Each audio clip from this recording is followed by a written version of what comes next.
Buenos días, cabina de español. Hacer una prueba, por favor.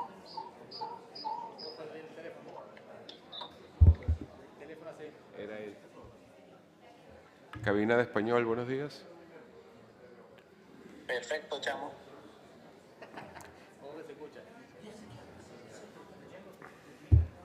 Muy bien. Cabina de inglés. Testing, testing. This is English channel. Testing. Can we do the second console in English? Testing, testing again. Perfecto. Cabina portugués. Hola, hola, hola, gracias. Oh, buen día, gracias. Francés.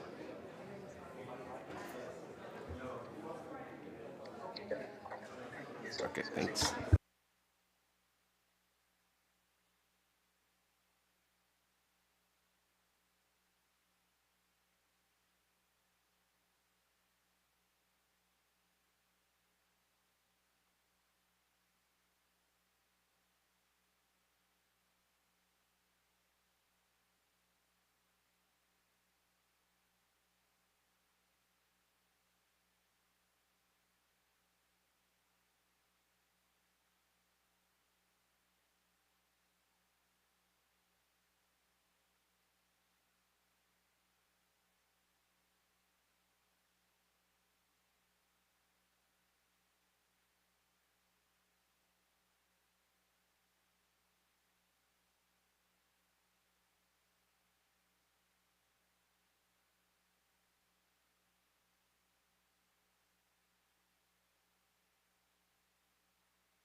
No.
Buenos días a los participantes que están por CUDO. Si por favor puede solicitar la palabra para hacer una...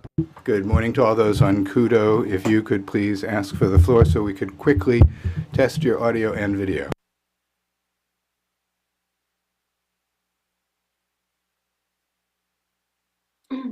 Hola, hola. Hola María Julia. Buenos días. Buenos días. Estamos bien.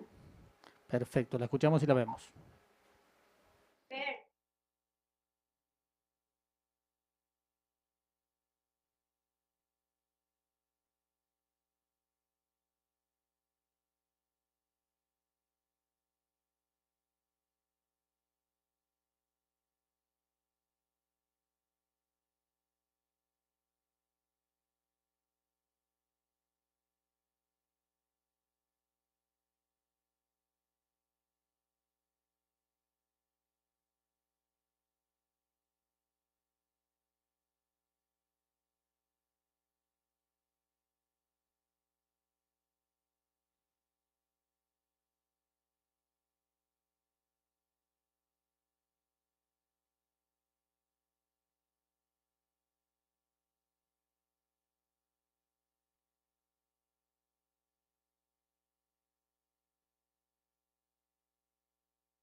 That are in the order of business, CP/OD 255225, which, pursuant to Article 43 of the Rules of Procedure, I put to you for consideration of the Permanent Council. If there's no observations, approved. It is approved.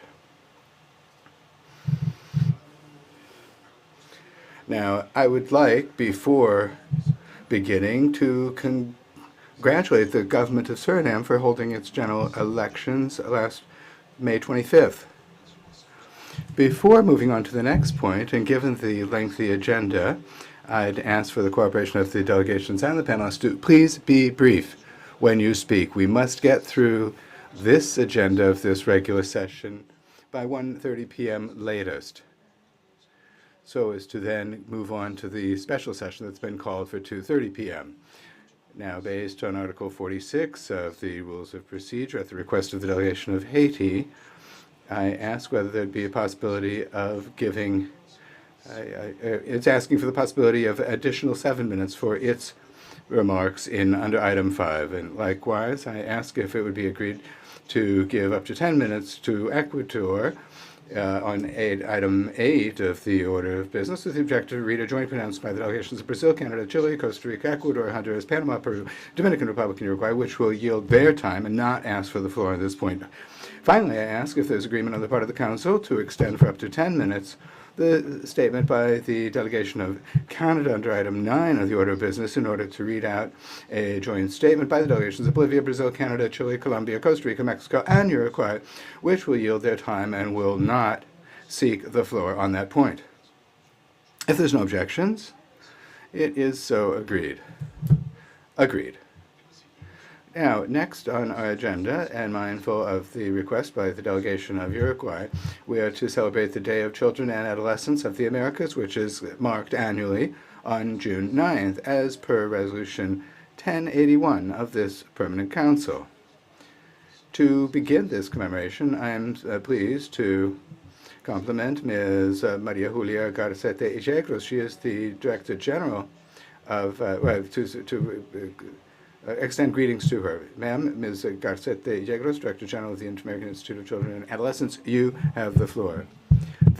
I thank the Chair of the Permanent Council, Ambassador Belli, the authorities of the permanent missions, and those who are present in this session, and especially all children and adolescents.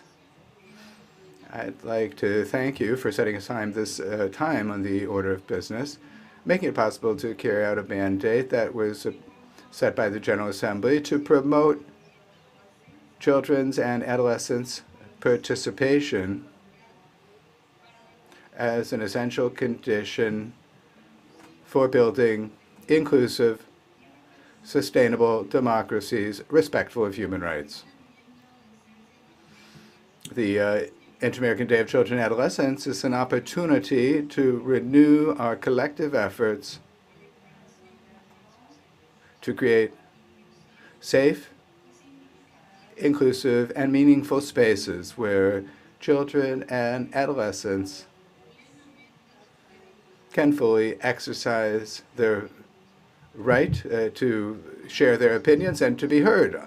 On recognizing their voice as an essential part of the social fabric, their citizenship is strengthened. Our public policies are enriched, and we promote a culture of respect and equity. Understanding that it is in early childhood, and adolescence that one can have a decisive impact on the development of the human being and lay the basis for them to be persons with greater potential.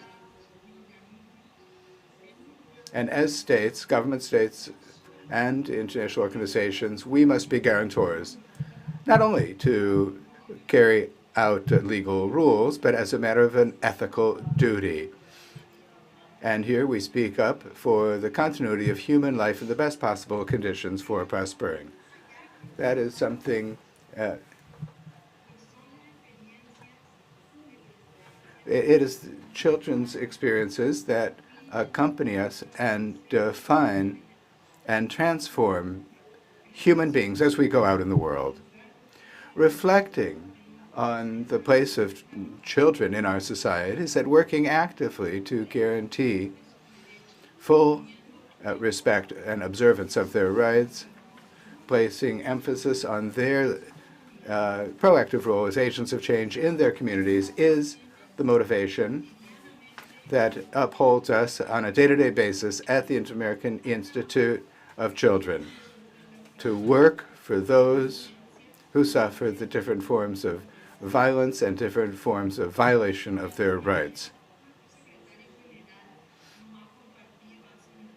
In the priorities shared with us a few days ago by the Secretary General, children and adolescents, along with youth, are among the first four. And in this regard, we invite all parts of the organization, and especially the Permanent Council, to join this effort for change, seeking to integrate the voices of children and adolescents in our region.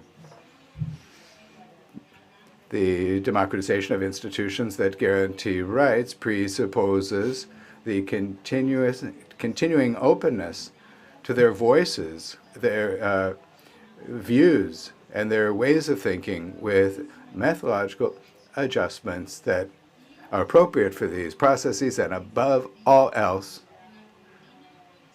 the challenge to continually update and renew our ways of thinking, our ways of feeling, and our ways of acting, speaking of adults, in relation to this right, which at the same time is a principle and a value.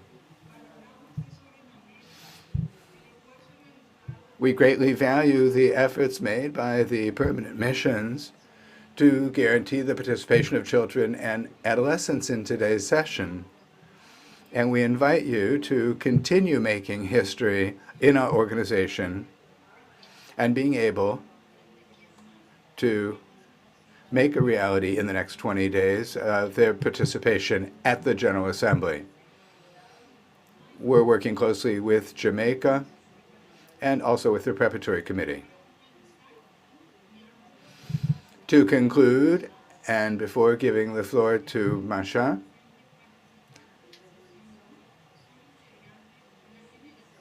those who are participating in today's session are members of the 2024-2025 generation of the network of correspondence of children and adolescents that the Institute has. It includes Jamaica, Guatemala, Colombia, El Salvador, Mexico, and Paraguay. And thanks to the efforts of the permanent missions, together with the guarantors in their capital cities, the new generation will soon be joined by Canada, Ecuador, Panama, and Uruguay. At the same time, Mr. Chairman, as I thank you once again, we encourage you to continue encouraging and publicizing these opportunities for participation of children and adolescents of your respective states. Thank you very much.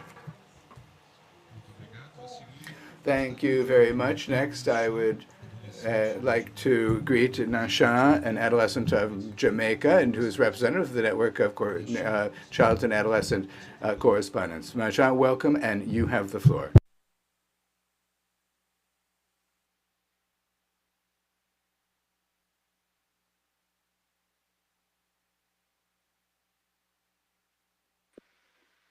Good morning, Council. My name is Nashi Patterson, a teenager from Korea Network, and today's speaker at the commemoration of the Day of the Child and Adolescent in the Americas. I bring you warm greetings from Jamaica. Children and adolescents are not waiting for tomorrow. They are living, learning, and leading today. They are not just future voices, they are current agents of change. And one of the most urgent cries coming from young people in Jamaica and across the region at large is this: mental health, it matters. Too many children are growing up in the shadow of poverty, crime, abuse, academic pressure, and bullying, a concern that came up repeatedly during the Fourth Pan American Forum. These challenges are not just physical, they're psychological. And when mental health support is missing, those wounds are left untreated, leading to long term or even lifelong consequences. In some cases, children are disciplined for trauma based behavior instead of being understood and helped.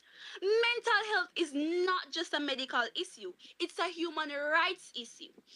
Every child has the right to feel safe, not only in their body, but also in their mind. In Jamaica, we have made important steps. The child and adolescent mental health clinics run through the Ministry of Health and Wellness offer critical services in several parishes. We've also seen the implementation of the National Youth Policy, which focuses on youth empowerment, participation, and well being, mental health included. It recognizes that Jamaica cannot move forward unless its youth are healthy emotionally, physically, and mentally. Programs like the Jamaica Mental Health Advocacy Network and the Teen Hub Jamaica, supported by the Ministry of Health and UNICEF, of course, are also creating spaces for youth to talk openly about mental health, access services, and find peer support. Youth led organizations like the Jamaica Youth Advocacy Network, and even school based clubs like Interact Club, Key Club, and 4 H are playing their part by creating support systems, encouraging positive engagement, and speaking up about the challenges young people face, including depression, anxiety, suicidal thoughts, and stigma. But Jamaica is not alone in the struggle or in the effort to bring change. Across the Pan American region, many countries are facing similar challenges and also taking bold steps forward. In Trinidad and Tobago, the Children's Authority and mental health units in regional health authorities are emphasizing the importance of child focused mental health care, especially in vulnerable communities. In Guyana, a country with one of the highest suicide rates in the region, the government has launched campaigns aimed at reducing stigma and training more mental health professionals to reach adolescents, particularly in remote areas. In the Dominican Republic, organizations like Save the Children and UNICEF have implemented school based programs that offer psychosocial support to children affected by trauma, violence, and displacement. In Peru, the Ministry of Health has developed community mental health centers, many of which are located in underserved districts to reach young people who are otherwise would have no access to care. These examples show that while our context may vary, our cause it is shared. And that cause is that mental well-being of our children. But while these efforts are commendable, they are simply just not enough. In many rural and inner city communities, access to counseling is limited or non existent. Some students go through their entire school year or school life, without ever meeting a trained guidance counselor. Imagine that. And cultural stigma still causes many to suffer in silence, believing that asking for help is a weakness. Asking for help? So, what must we do? We must train more guidance counselors and make sure that every school has one.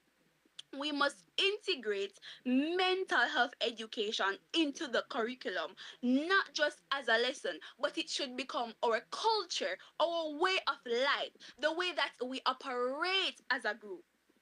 We must support youth led groups, not only legally, but financially. So we should not only be making policies, but we should also be the backbone of these youth organizations. We should recognize that their work is essential and it is not just an extracurricular or that it's just another club. We must also increase funding to national mental health programs, especially those that serve our children and adolescents, because we are going to be the future. As a member of the Korean network and participant in the fourth Pan American Forum, where we developed our recommendations on this issue, I believe that protecting children's rights means protecting their mental health, not just with words, but with policies, with programs, and with partnership. Let us stop treating mental health like an optional conversation. Let's treat it as what it truly is. Because mental health, it is a right. Because when we invest in mental health, we are not just healing minds, we are unlocking potential, we are preserving dignity, and we are building a stronger society. The well being of our communities and our future, it depends on the mental health of our children and our adolescents. Thank you. Thank you, Anasha, for your insightful and passionate remarks about the importance of access to mental health to all children and adolescents. A seguir, solicito al secretario. Next, I ask the Secretariat to please project the audiovisual testimony of the representatives of the Korea Network.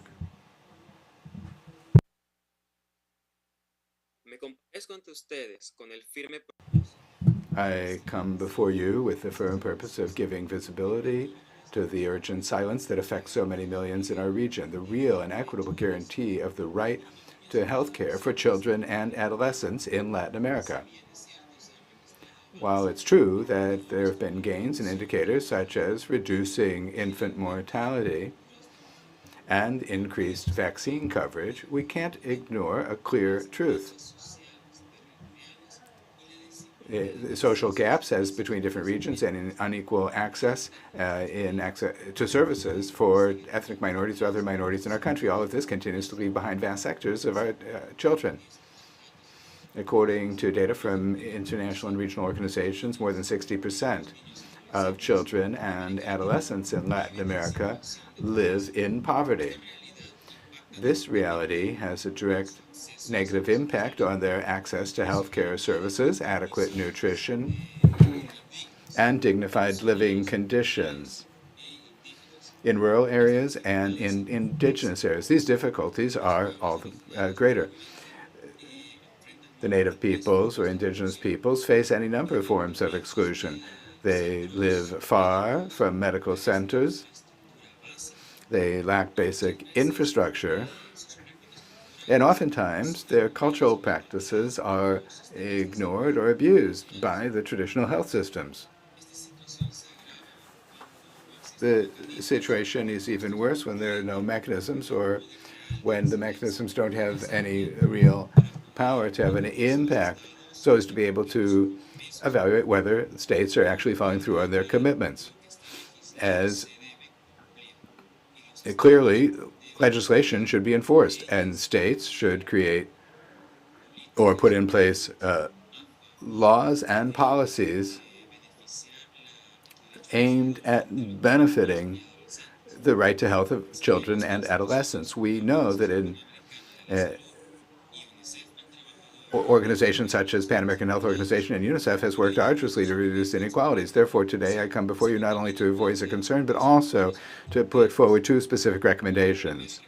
My first recommendation is to give impetus to the creation of a regional observatory for child and adolescent health, coordinated by the OAS together with PAHO and UNICEF, that would make it possible to monitor and periodically publish key indicators on access, coverage, territorial equity, and situation of indigenous peoples.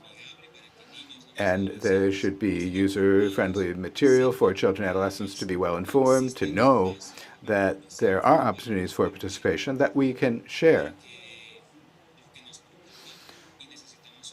So that our concerns and needs with respect to health can receive attention and be addressed.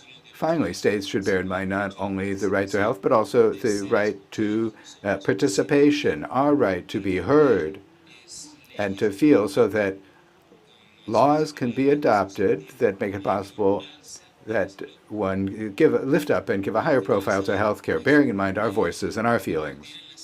Finally, investing in the health of children and adolescents is not an expenditure. It's a strategic investment in development, peace, and social justice. There can't be any real democracy so long as millions of children grow up without vaccines, without drinking water, without basic education. And finally, children cannot wait for this right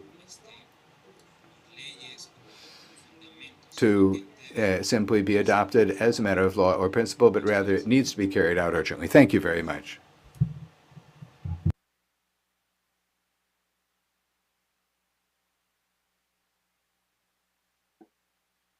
Relacionado con niñas, niños. Related to children and adolescents in Latin America. In Latin America, the most unequal region of the world, climate change is exaggerating social and economic gaps. Drought, flooding, and climate extremes are affecting the availability of food, access to education and healthcare for children and adolescents. Children and adolescents are more vulnerable to the impacts of climate change. Lack of access to education, healthcare, protection makes them more susceptible to exploitation, violence, and poverty. But it's not just a question of vulnerability. Climate change is also affecting the future of children and adolescents. The lack of opportunities, the loss of biodiversity, and environmental degradation are limiting their possibilities to grow up and develop in a healthy and sustainable environment or setting. So what must we do? We need to take stock of the impact of climate change on children and adolescents. We must understand that it's not just an environmental problem, it's also a human rights problem. Likewise, we should emphasize the need to change our patterns of consumption and production so as to reduce our carbon footprint and protect the environment. We should promote renewable energy and sustainable agriculture, as well as waste management, so that there can be a sustainable world for children and adolescents. We can't allow climate change to determine the future for our children and adolescents. We must act now to protect their ability to grow up healthy, sustainable, and let us recall, children and adolescents are not just the future, we're also the present of Mexico, Latin America, and the whole world. Thank you very much.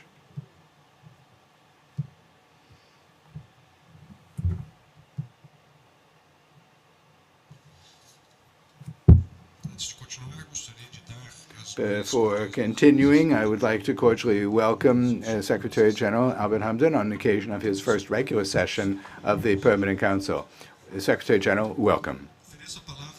I now offer the floor to those delegations that would like to make reference to that item on the or this item on the agenda. I recognize Colombia. Thank you, Chair. The delegation of Colombia is grateful for the remarks by the director of the Inter-American Institute of Children, as well as the participation of Nashe and the other young persons from the Korea Network. Hearing you reminds us that you are the living voice of the Americas, and only working hand in hand with children and adolescents will we be able to consolidate a region in which your participation and protection are a real and constant priority. In November of 2024, Colombia hosted the first ministerial meeting to put an end to violence against children, including the participation of more than 1,400 delegates from 119 member countries of the WHO. This was a landmark event, for it had the greatest attendance of countries at any summit on this topic ever. And it reaffirmed the commitment of Colombia to the initiative A Tiempo, On Time, which is a cross-sectoral initiative aimed at providing comprehensive protection and eliminating all forms of violence against children and adolescents. In addition, this year, Colombia will be honored to host the 5th Inter-American Forum of Systems for Promotion and Protection of the Rights of Children and Adolescents, which will be held the 25th and 26th of September in Bogota. Finally, Chair, the delegation of Colombia is proud to yield the rest of its time to Lucas Jaramillo, who is our representative to the Korea Network. Lucas is 14 years old, and from very, very young age, he's been a firm defender of the rights of children in local, national, and international fora. He is empathetic, valiant, committed, and he leads with love and commitment, dreaming of a happier and better region for all children and adolescents. Thank you very much.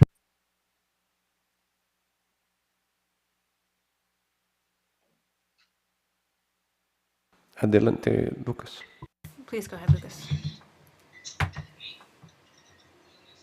Good morning, everyone, and thank you very much for this space for participation today. I would like to remind all of you that it is important for us all to be heard as children. Children fight tirelessly. Interpreter notes the very poor sound quality. Interpreters are doing our best. Please bear with us.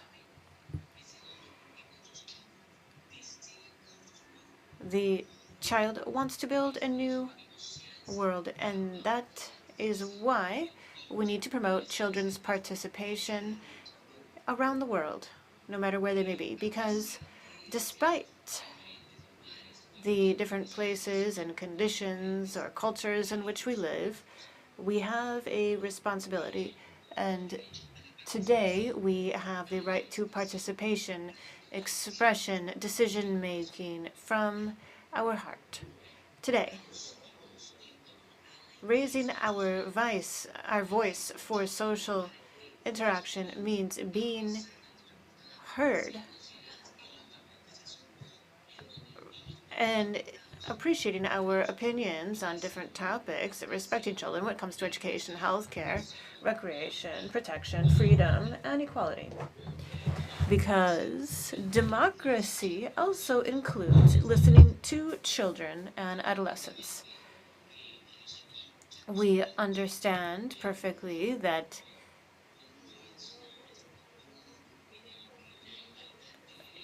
the equality of our rights is vital, and that is why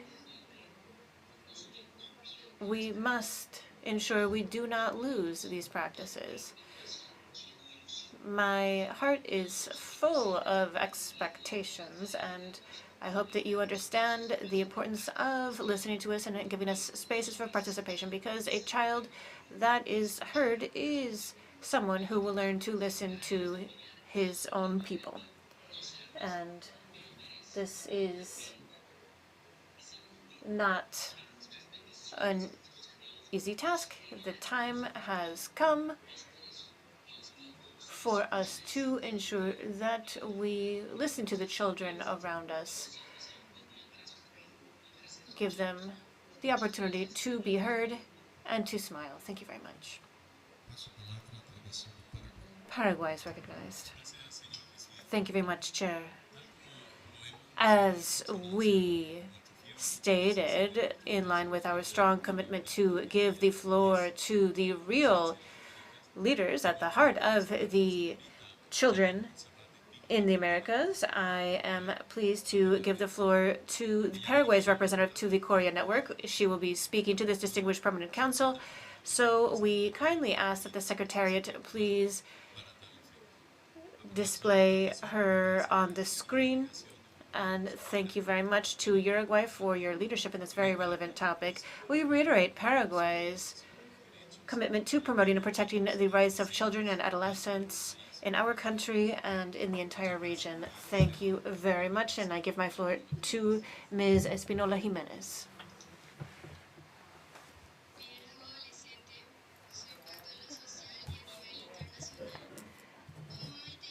As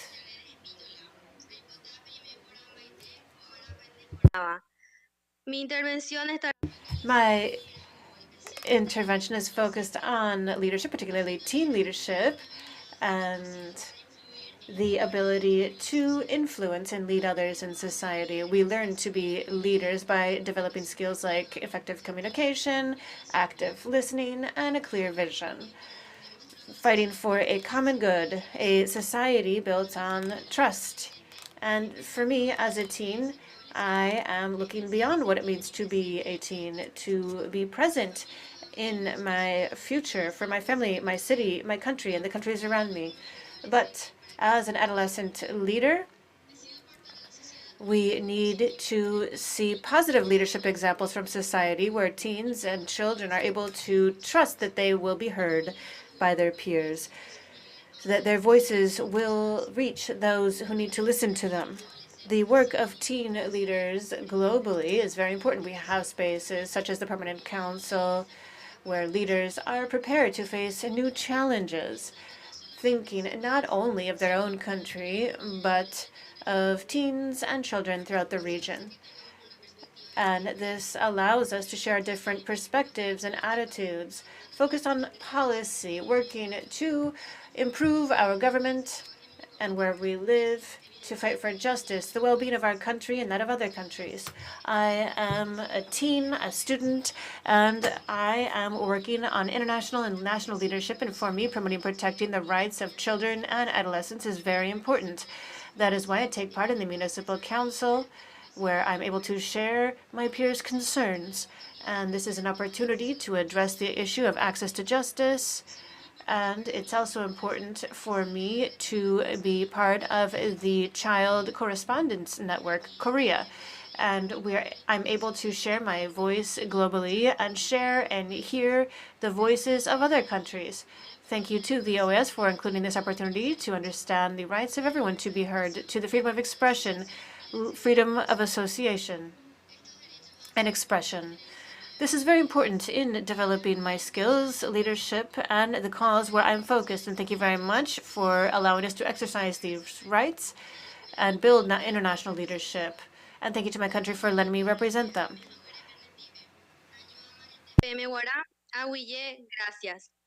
Thank you. Gracias, Janet. Thank you, Janet. I will now give the floor to Bolivia. Ambassador, please go ahead.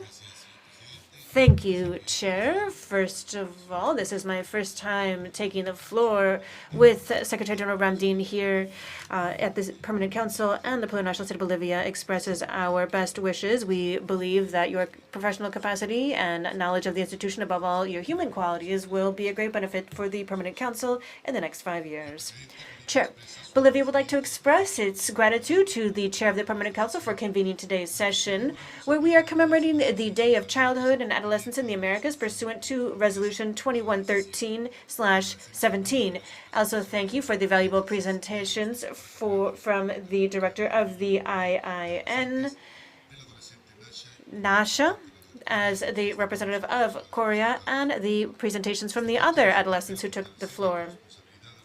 This is a time for us to look at our shared responsibility in defending the rights of children and adolescents, particularly in context of structural violence, crisis, and other scourges. And we are committed in Bolivia to recognizing childhood as our future and to ensure that they have their own dignity and their voices are heard. The Ministry of Justice in Bolivia is committed to strengthening public systems for protecting children and adolescents through concrete coordinated policies. There, we developed our System for Information on Children and Adolescents, a specialized tool that allows us to systematically record any reports of violations of fundamental rights, facilitating coordination between the various rights defenders of the country and prosecutors.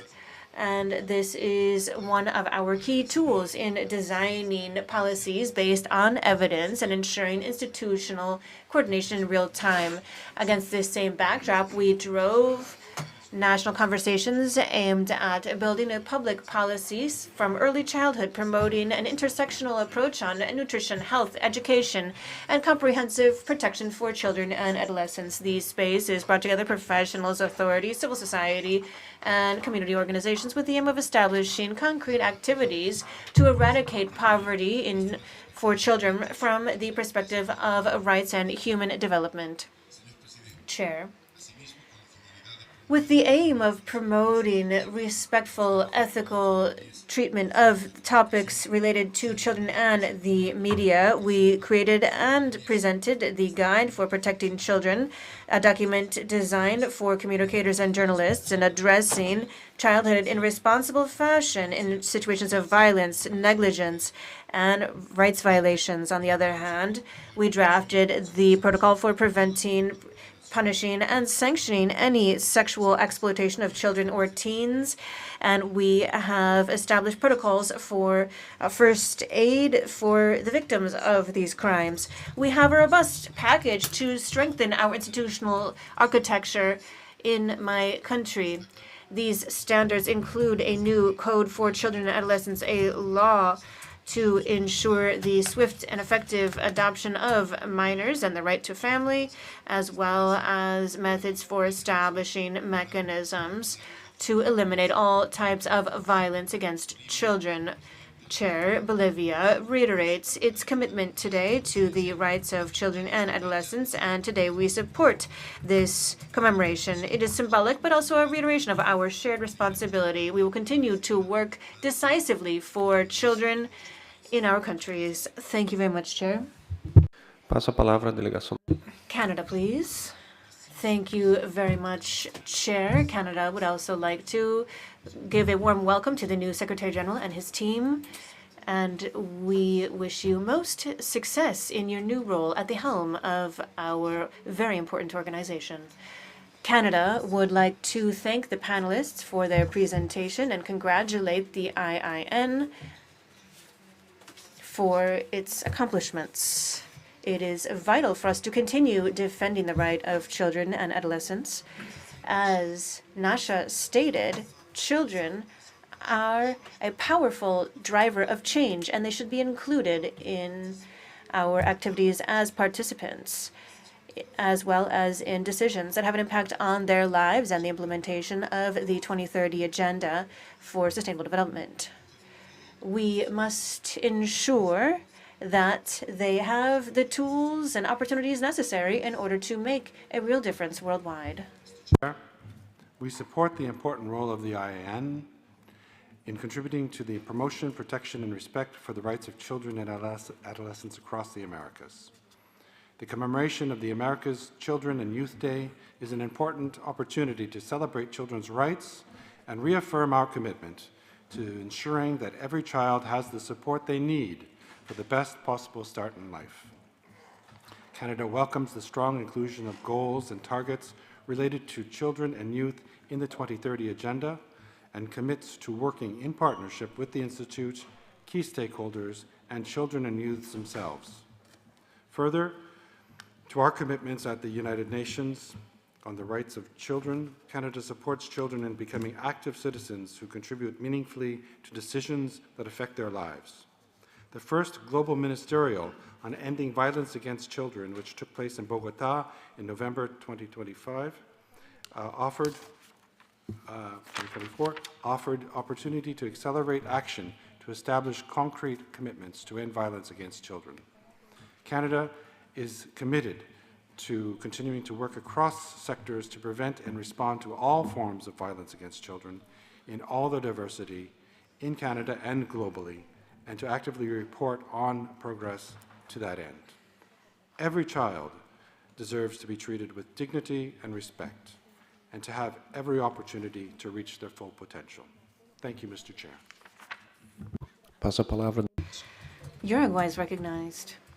Thank you very much, Chair. My delegation would also like to give a warm welcome to the Secretary General and wish him most success in his new role. And we know that he will face many challenges, and it will be important for him to have a continuous presence in this room.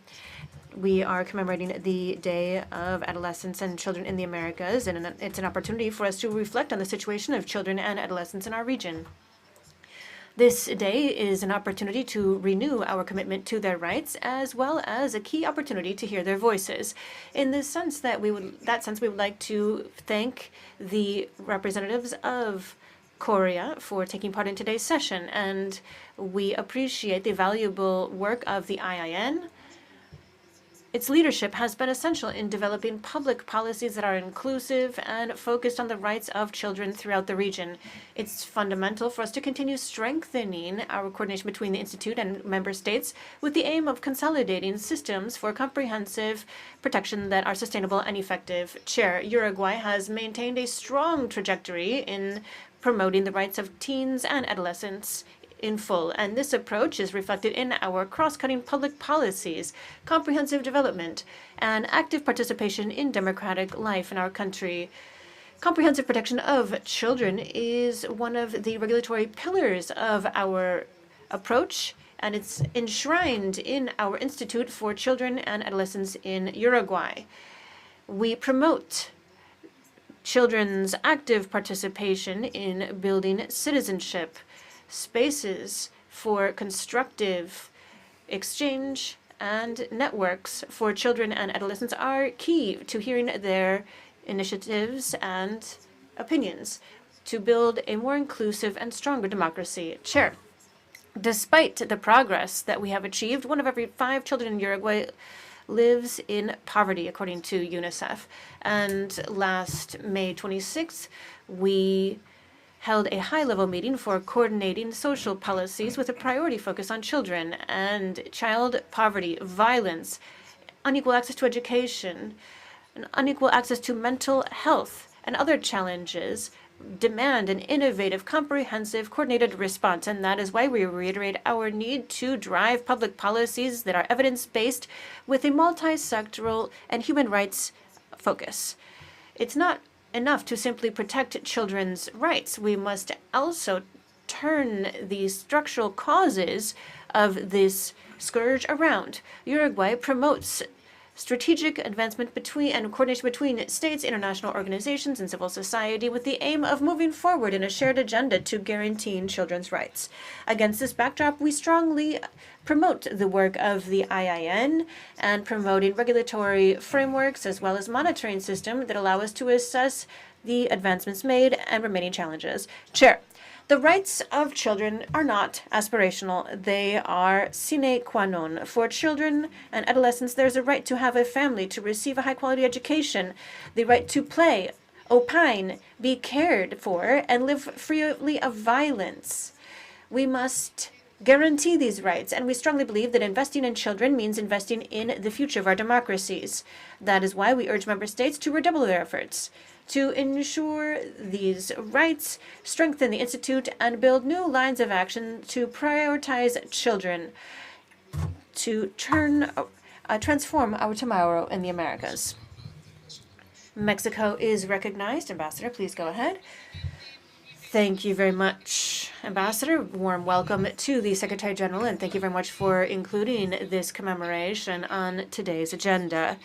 Since its establishment in 2017 by this Permanent Council, the Day of Children and Adolescents in the Americas allows us to strengthen our reflection on the rights of children and adolescents thanks to the historical legacy that led to the creation of the International Institute for the Protection of Children and Adolescents, today known as the IIN. It was created in 1927 and was a pioneer globally when it came to comprehensive protection for the well-being and rights of children and adolescents. Its creation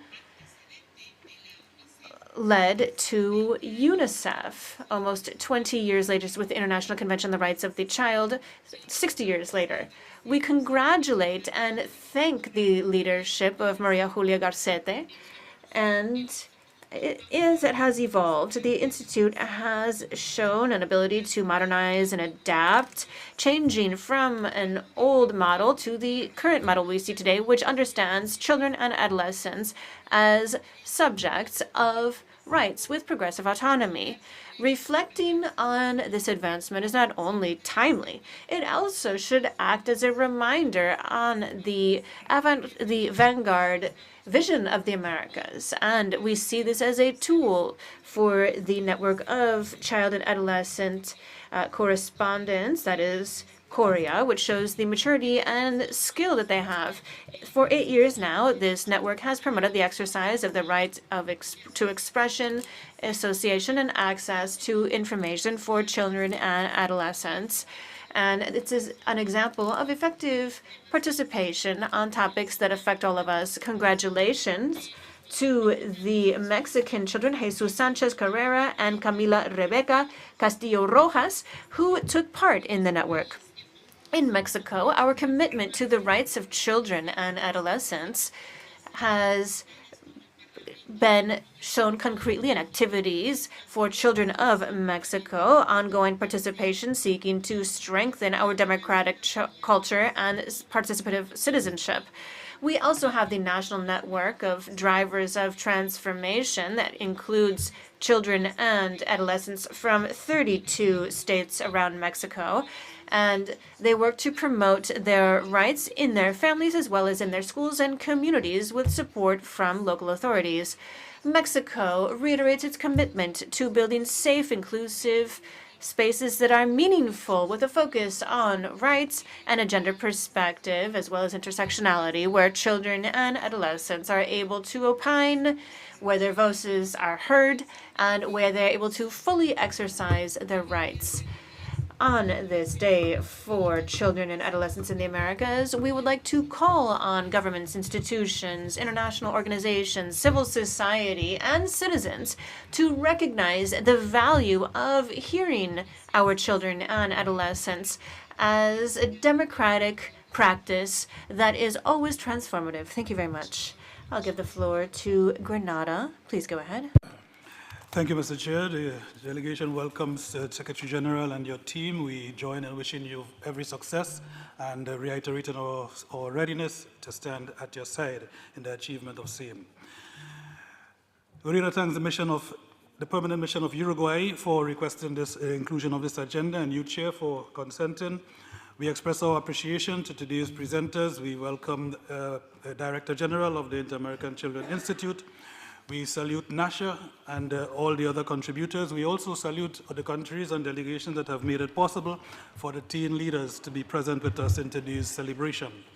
We are pleased to join member states in observing America's Children and Youth Day, following Resolution 1081, which calls for us to reflect on the well-being of our children and youth and to prioritize their inclusion in shaping the region's future. We fully support this call and remain committed to placing the needs, the rights, the voices of young people at the center of national development. Chair, children and youth under 19 represent over 30% of Grenada's population. Acknowledging their vital role, government has made targeted investments in their protection and empowerment. But we are clear-eyed about the challenges that remain. As outlined in Grenada's National Sustainability Development Plan 2020 to 2035, nearly half of the country's children live still in poverty or near poverty. While education is free and compulsory between the ages of 5 and 16, and primary school completion is nearly universal, only about half of students complete upper secondary school. Gender disparities also persist, Boys often pursue training linked to higher growth sectors, while girls remain clustered in low-paid or less dynamic fields. To address these challenges and the others that pair with them, Grenada has implemented several key initiatives. Programs especially designed to provide structured opportunities for skills training, work experience, and personal development to support the school-to-work transition is in place.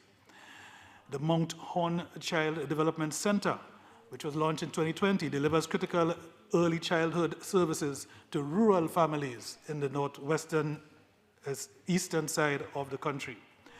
In collaboration with UNICEF, Grenada is introducing an integrated early childhood development model with a coordinated multi-sectorial focus on physical, cognitive, and emotional growth. The Youth and Mental Health Caravan, which is led by the Ministry of Youth and Sports, delivers resources and wellness tools to young people across the country. We are especially proud of the National Youth Parliament, which empowers young citizens, including teenagers, boys and girls, to engage in democratic dialogue, debate on pressing national issues, and developing leadership skills.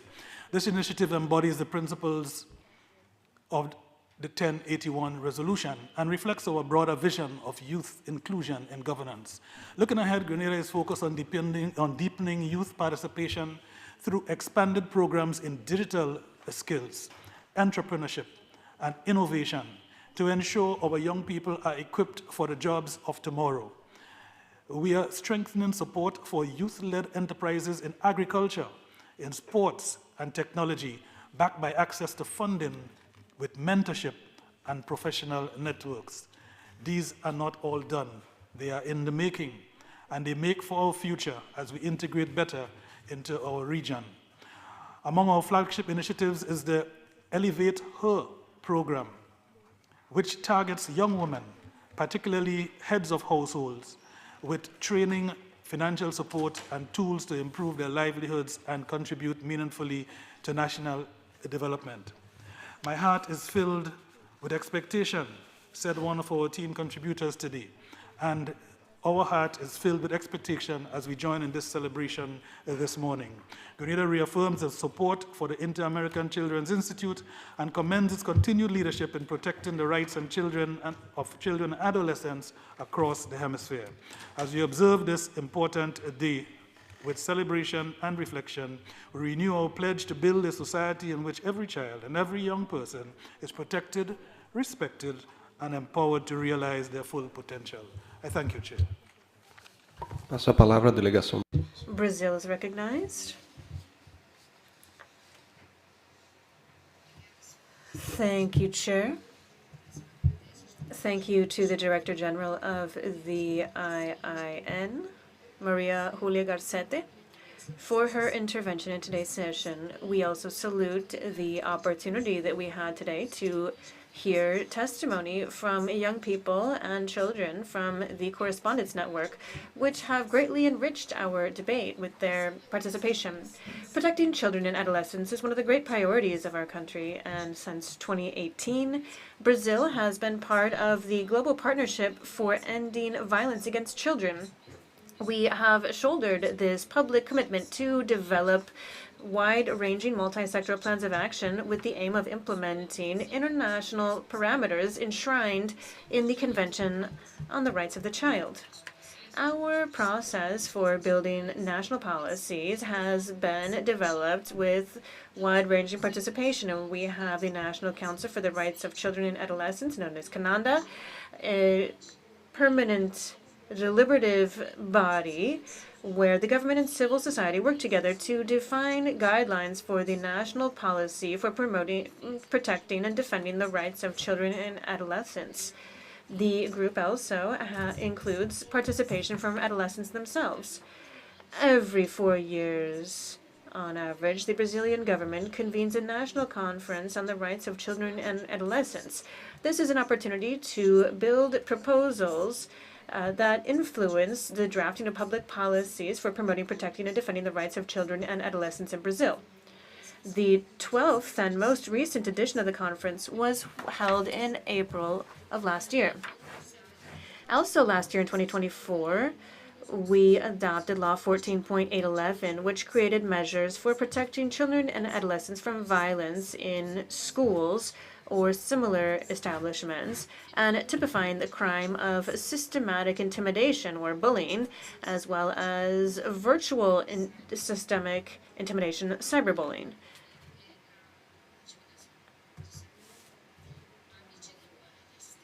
This measure is closely related to promoting the mental health of children and adolescents as we address one of the main causes of mental health deterioration during childhood years. Brazil's engagement in protecting adolescents and children, both domestically and globally, is intersectional and wide-ranging. Our focus is generally on the most vulnerable groups, such as children with disabilities, Afro-descendant children, and children from indigenous communities or traditional communities. Chair, we will continue to support the fundamental work carried out by the IIN, and we salute the 23rd Pan American Conference on Children and Adolescents that was held last year in San Salvador in October, where we were very pleased to take part, and we reiterate our commitment to continuing to collaborate with the Institute.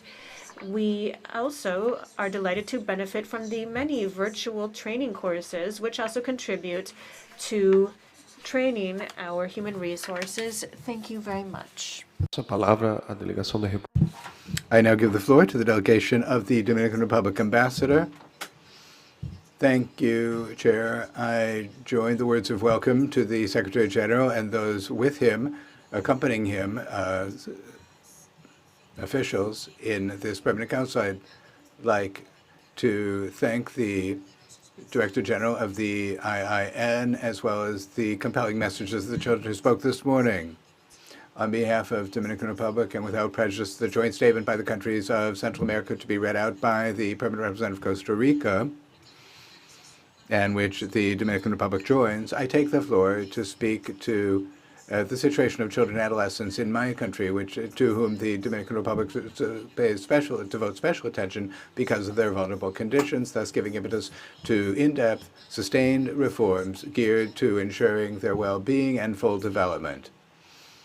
In that context, the Cabinet on Children and Adolescents was established, chaired as a matter of honor by the First Lady of the nation and coordinated by the National Council for Children and Adolescents, which makes possible interinstitutional coordination as well as intersectoral coordination with a multidimensional approach to the challenges that children face, implementing public policies that are aligned with our international commitments.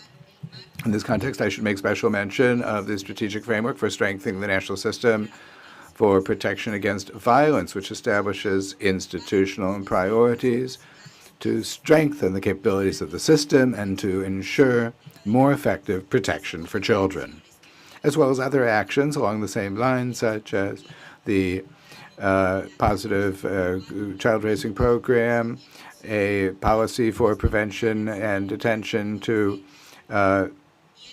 early pregnancies in adolescents, as well as a decree that declares it a matter of high national interest to struggle against violence directed against women and children.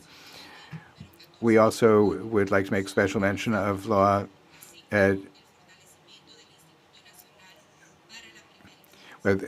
on the National Institute for Children. Last year, we adopted a protocol for attention to children and adolescents in mobility.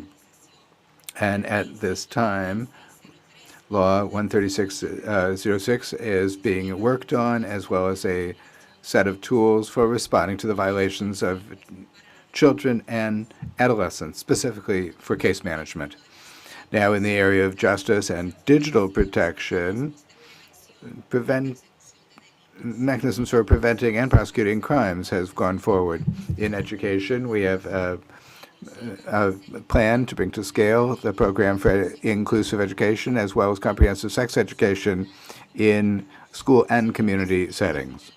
Chair, finally, I would like to highlight the proactive role of the Dominican Republic in multilateral fora, promoting free education, as an essential component of sustainable development. And playing a leading role at the Human Rights Council of the United Nations, along with other nations, the initiative to draw up an additional protocol to the Convention on the Rights of the Child, aimed at explicitly ensuring the right to free and universal secondary education and at least 1 year of preschool. Thank you very much, Chair. I now give the floor to the delegation of Chile. Ambassador, you have the floor. Thank you very much, Chair. Chile echoes the words of welcome to the Secretary General in this first Permanent Council in which he is here as such. We are also grateful for the presentation by the Director General of the Institute, Jana Garcete, and her whole team. Chile is very familiar with the passion and the affection they put into their work to protect the rights of children and adolescents. In that regard, we also extend greetings to Nasha, Fernando, Lucas, Janet, Francisco. Those who participated in this council touched on a number of topics, which we don't have enough time to comment on, but they set out how they have a cross-cutting view. And we realized that they have an opinion, a well-founded opinion, that I should add, on a number of matters. We also salute Uruguay for its leadership. It's president of the Directing Council of the Institute, our Vice Minister, Veronica Silva. Now, Chair, Sunday, 4 days ago, was what is called the Cuenta Pública in Chile. It's a sort of State of the Union address where policies for children cut across the entire activity. Chile's action understands that the different stages of life, the different circumstances we experience are addressed individually, but there also needs to be a shared response, a response of a society. And in this regard, I'd like to share with you an initiative that we think might be of interest to all. The first national system to support care. The public policy involves first recognizing and second supporting those who provide care to those who need care, with any number of benefits as well as rights for such persons, and this extends to children as well. Particularly, we're implementing the law on guarantees for the rights of children and adolescents, which is moving from a more protective model to one that is more based on protecting rights. We recognize the voice of children in line with what Jesus said when he spoke. And officers have been deployed throughout practically all of Chile, more than 260 new officers, so that this network will have a presence in all the regions and be able to act in a timely fashion. Similarly, the President has announced how the system of adoption is undergoing changes so that timeframes can be briefer and so that they can be proper follow-up and support for adoptive families. Some time ago, Chair, we shared here in the Permanent Council what in Chile we call the Papito Corazón Law, or the Papi Heart Law. And this has to do with pensions or support for children who are abandoned. In these 2 years of the law, $2.6 million in debts on such support payments have been secured, which reflects a way of moving forward by adopting specific measures that have a real positive impact on the lives of children. Thank you, Chair. I now give the floor to the delegation of the United States. The United States welcomes the opportunity to join member states in recognizing America's Children and Youth Day, and we thank the Permanent Mission of Uruguay for bringing this item before the Council. Children are the foundation of our nation's futures. Ensuring their safety, dignity, and opportunity to flourish is a shared hemispheric goal, and one that the United States takes seriously through both domestic policy and international engagement. Here at home, the United States has taken several recent steps aimed at protecting children and supporting families. In January of this year, President Trump issued Executive Order 14187, protecting children from chemical and surgical mutilation, directing federal agencies to restrict funding for gender identity-related procedures for individuals under 19. In the months since, several hospitals have paused or adjusted such services. These policies are framed around the administration's emphasis on protecting minors and affirming the role of parents in medical decision-making. The United States has also taken action to promote fairness and integrity in youth athletics. On January 20th, his first day returning to the White House, President Trump declared the official policy of the United States to be that there are only two sexes, male and female. On such basis, the United States has emphasized sex-based competition rules that protect young female athletes and has launched investigations into athletic associations for non-compliance. In education, the United States has sought to aggressively reduce and terminate support for federal programs promoting malign, quote, gender or equity ideologies, and reaffirmed parental rights in school curricula and governance. Additionally, President Trump signed into law the bipartisan Take It Down Act last month to combat the non-consensual distribution of intimate images and AI-generated sexual content. This law builds on the First Lady's longstanding advocacy through the Be Best initiative, which aims to protect children from cyberbullying and digital exploitation. The United States is committed to ending childhood chronic disease. The health of the next generation must be at the center of our efforts. The United States is pioneering interventions to combat childhood obesity, providing a roadmap for others to follow. Across these efforts, Chair, the United States seeks to support a healthy, values-oriented upbringing for all children, ensuring they grow up in safe and healthy environments with appropriate protections while respecting the right and primary role of the family in a child's development.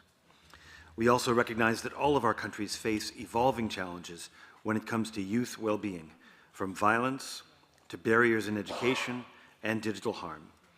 We affirm our continued support for regional dialogue and cooperation through initiatives that promote the rights and protection of children and adolescents across the Americas, while recognizing the essential role the family plays in a child's well-being. Thank you, Chair. Passo a palavra à delegação. I now give the floor to the Ambassador of Costa Rica. Ambassador. Thank you, Chair, Secretary General Ramdin, Assistant Secretary General Mendez, distinguished delegations, good morning to all. I'm honored to speak on behalf of the delegations of Belize, Costa Rica, El Salvador, Guatemala, Honduras, Panama, the Dominican Republic, on occasion of the Day of Children and Adolescents of the Americas, which we mark every June 9th. We take this opportunity to warmly welcome the Secretary General Albert Ramdin and his team in the first Permanent Council session since assuming the position. We wish you the best of success at the outset of this new stage as you head up the organization.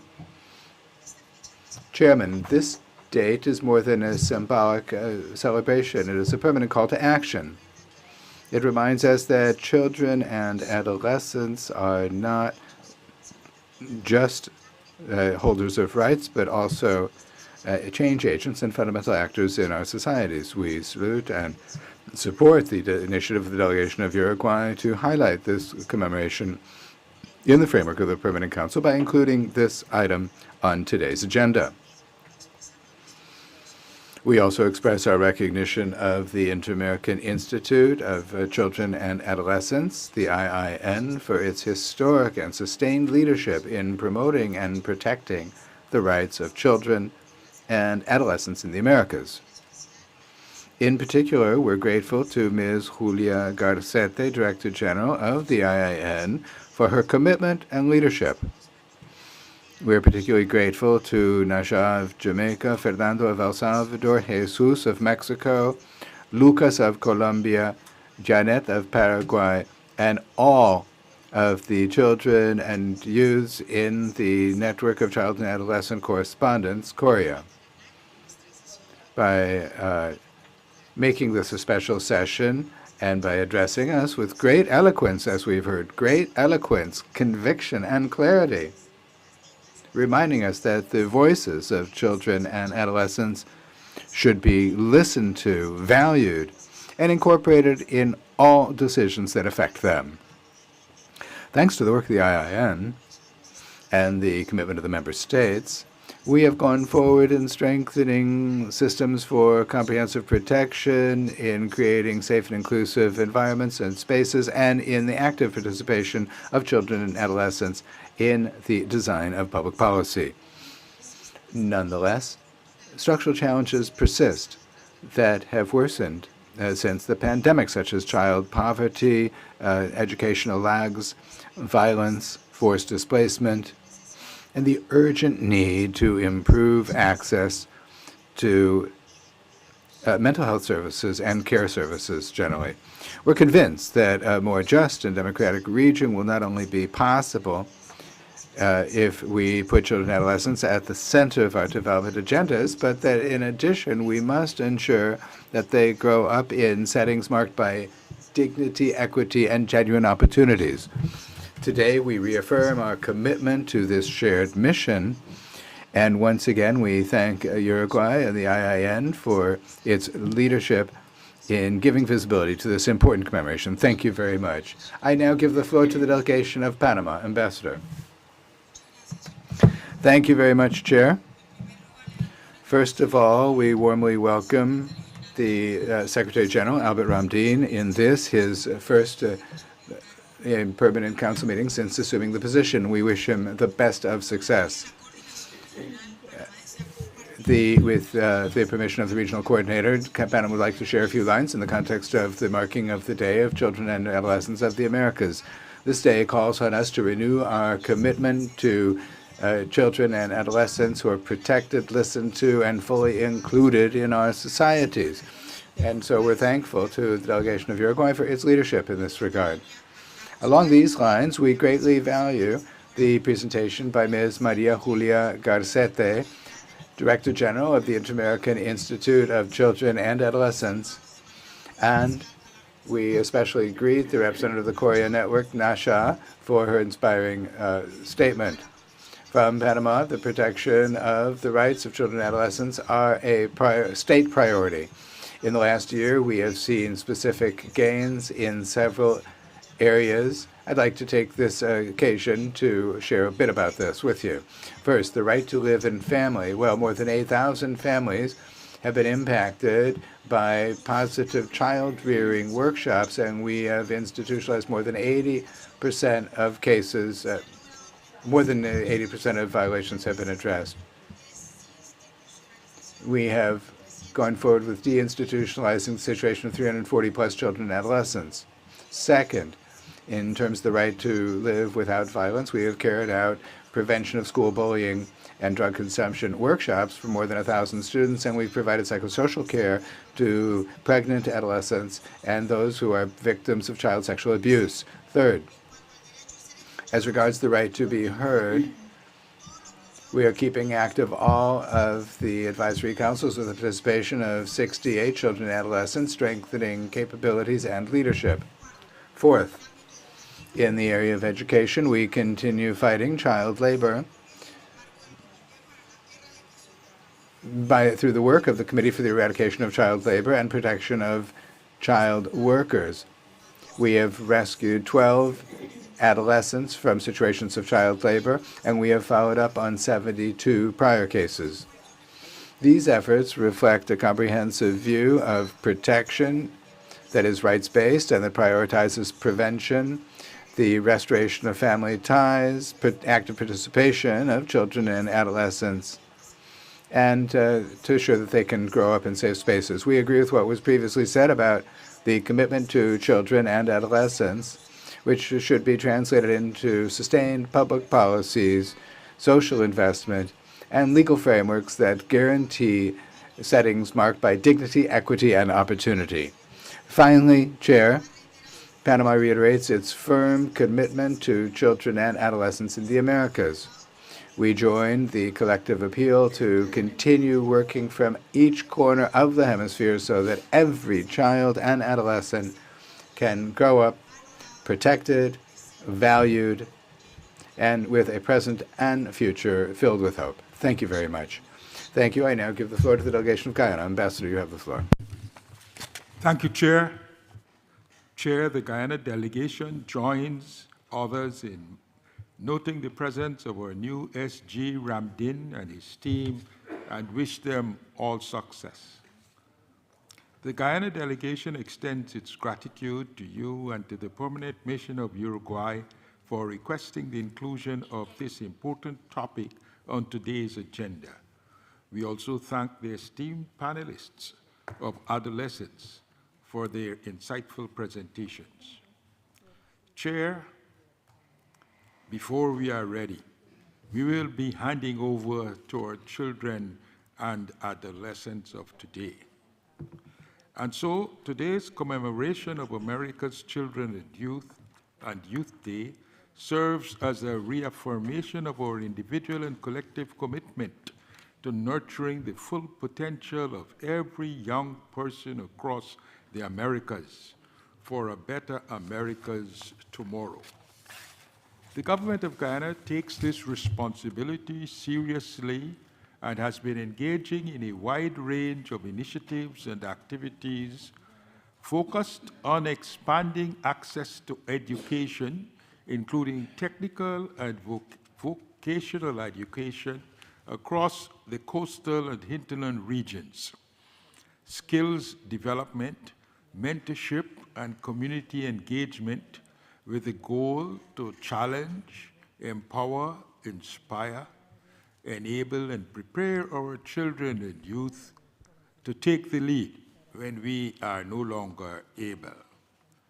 Chair, in Guyana, the Rights of the Child Commission, an independent quasi-governmental body with constitutional powers established under Article 212G1D of the Constitution of Guyana, continues its work to investigate and resolve complaints about violations and disregard of the rights and interests of the child.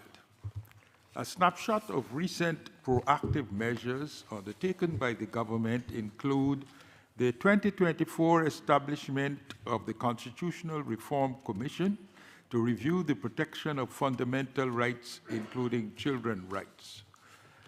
The establishment of child-friendly rooms at several courts, providing safe spaces for visitation and support for children caught up in legal matters. Building infrastructure and the provision of services to enhance health and livelihoods of communities, particularly the children. On Monday, June 2nd, 2025, the government of Guyana, through its Ministry of Human Services and Social Security, passed a new law, the International Measures for the Protection of Children, Hague Convention Bill, which focuses on addressing complex family issues where children are involved across countries. Chair, Guyana recognizes and supports the instrumental work of the OAS and the IIN in the creation of various platforms for children and youth engagement, with a view to ensuring that the voices of children and youth are heard and considered in decision-making processes. We remain dedicated to advancing the rights and opportunities for children and youth. We recognize, however, that this is not a task that can be accomplished in isolation. It requires collaboration and cooperation among governments, international organizations, civil society, and our young people themselves.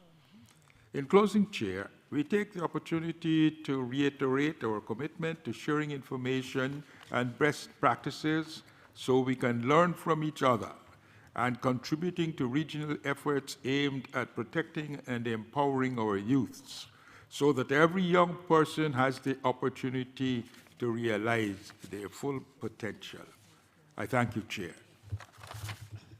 Passo a palavra à delegação do Haiti. I now give the floor to the delegation of Haiti. Ambassador, you have the floor. Thank you, Chair. Allow me to first extend greetings upon the arrival of our new Secretary General, Albert Ramdin, at the head of the organization.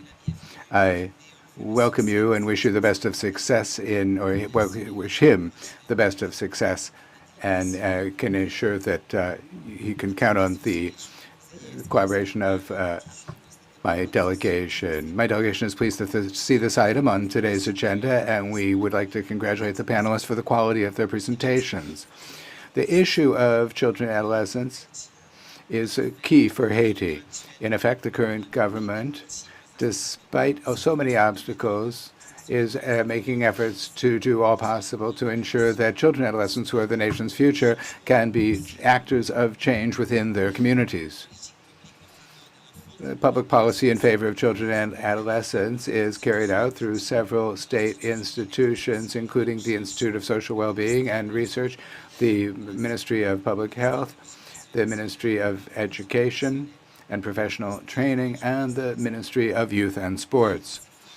The government undertakes to ensure that all children have the right to a quality education, and that unfolds in a spirit that contributes to the moral, physical, spiritual, and intellectual development of all children and adolescents. The world economic crisis and price rises has had a negative impact, and we salute the IIN for programs that it has implemented in favor of children and adolescents of the region, and we encourage you to continue reinforcing those actions. In Haitian society, there are great challenges for this age bracket. The government of Haiti attributes great attention to protecting children and deploys efforts to make sure that their rights are respected. Despite these efforts, the insecurity caused by armed gangs bringing to a standstill government activities in any number of areas has a negative impact on the development of children and adolescents, particularly on learning in school.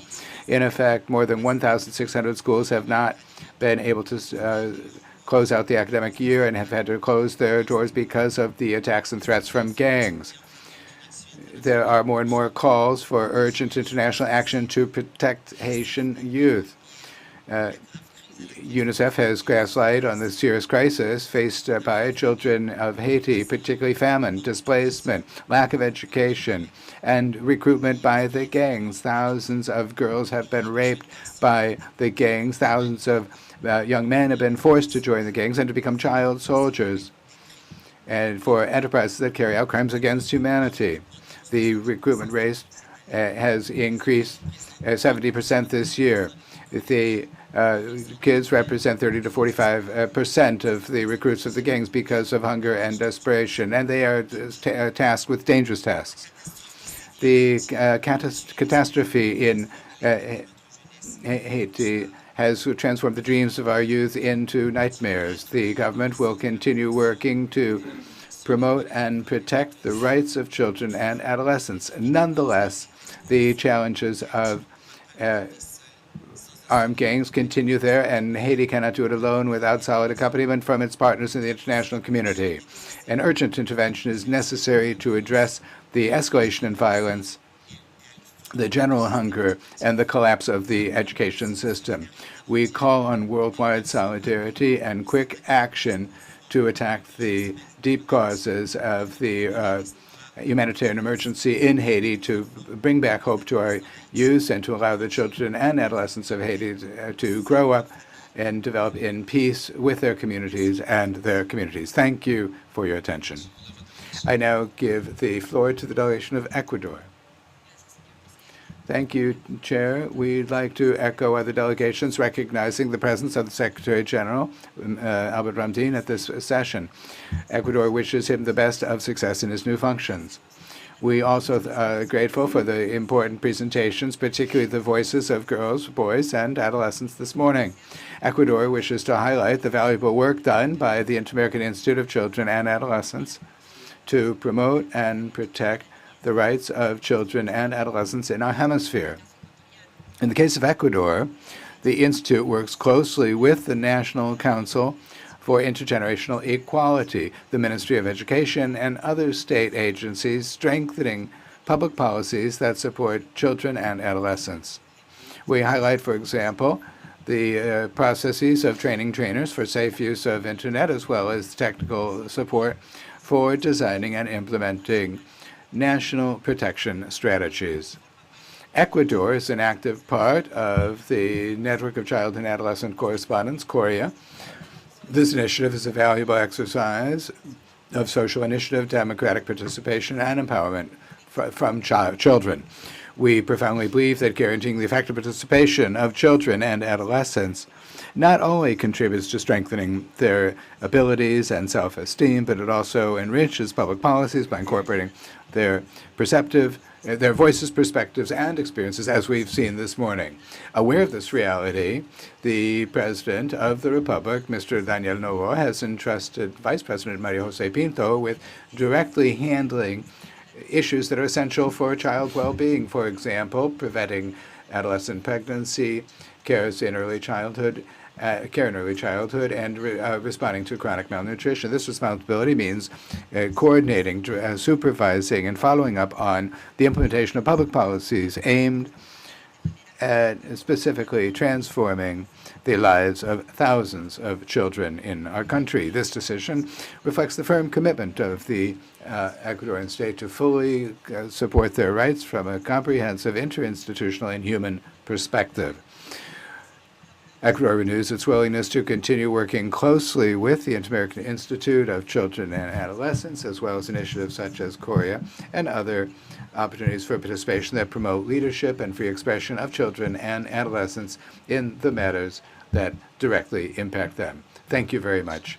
I now give the floor to the delegation of St. Kitts and Nevis. Thank you, Chair. Excellencies, distinguished delegates, esteemed alternates. St. Kitts and Nevis again congratulates and welcomes Secretary General Ramdeen, recognizes the Secretariat with best wishes, and thanks the panelists for their enthusiastic expressions earlier today. Our delegation is pleased to join in commemorating the America's Children and Youth Day, a timely reminder that safeguarding the rights and well-being of our young people is a shared duty across our hemisphere. Our Federation remains committed to building an inclusive, empowering environment for our children and youth. Through our Sustainable Island State agenda, we prioritize equitable access to quality education at all levels. The Ministry of Education has made significant strides in inclusion, such as early childhood initiatives like training parents and educators on autism. Also, universal access to 17 government-run early childhood centers underscores our belief in providing a strong foundation for lifelong learning. Chair, our government continues to support the youth voice by hosting forums and programs where young persons can dialogue directly with policymakers. The National Youth Policy guides the government's work in youth empowerment, complemented by programs like the 25 Most Remarkable Teens, which annually celebrates outstanding young leaders, as well as the support for the St. Kitts Nevis Youth Parliament Association. In 2023, Prime Minister, the Honorable Terence Dew, initiated an annual dinner with the 25 most remarkable teens, providing a unique opportunity for these young leaders to dialogue directly with him. However, empowering youth extends beyond recognition. The Aspire program provides every citizen aged 5 to 18 with investment opportunities and financial literacy training, fostering economic empowerment from an early age. Technical and vocational education, youth entrepreneurship support, and mentorship initiatives, including teen mother support and boy mentorship programs throughout the Federation, equip young people with skills to thrive by fostering personal growth, resilience, and positive life outcomes. Honorable colleagues, on this America's Children and Youth Day, St. Kitts and Nevis reaffirms its commitment to creating safe, inclusive, and empowering spaces for every child and young person. We look forward to the continued collaboration with the Organization of American States to secure a brighter, more equitable future for all. May it please you, Chair. Passo a palavra à delegação do Peru. Peru is recognized. Chair. Peru also echoes the expressions of welcome to the new Secretary General to his first session of the Permanent Council. We also echo the commemoration of the Day of Children and Adolescents in the Americas. Children and adolescents represent the future of mankind, and therefore we have a moral duty to protect and defend them, to do everything possible in order to ensure their full development and realization as citizens, men and women. Article 4 of the Political Constitution of Peru states that the community and state provide special protection to children, adolescents, mothers, and the elderly in situations of neglect. It also protects family and promotes marriage. It recognizes these institutions as natural and fundamental to society. Clearly, public policies, the most important public policies for protecting children and adolescents is protecting and defending families. As stated in our Constitution, family is a natural institution. It is not created, but rather recognized by the state. Its fundamental purpose is to provide material, educational, and moral support to children and adolescents. Any public policy that aims to protect and defend families must receive our support. Any public policies that weakens or undermines this fundamental institution should be censored, and therefore we celebrate that the OAS has reiterated its commitment to children and adolescents in the Americas. Thank you very much. Não havendo mais pedidos. I don't see any more requests for the floor, and therefore I suggest that the Permanent Council take notes of the presentations and interventions for this commemoration, and that this be recorded in the minutes of this session, and if there are no objections, it is hereby adopted. Our next item on the order of business is the presentation of the Annual Report 2024 from the Auditing Committee regarding its exercises, term ending on December 31st, 2024 and 23, distributed as CP/Doc 6093/25 in English and Spanish, and I hope that it will soon be available in French and Portuguese. On behalf of the Permanent Council, I'd like to give a warm welcome to the President of the Committee, Mr. Martin Rubenstein, who will be presenting a summary of the report. Mr. Rubenstein, welcome, and I give you the floor.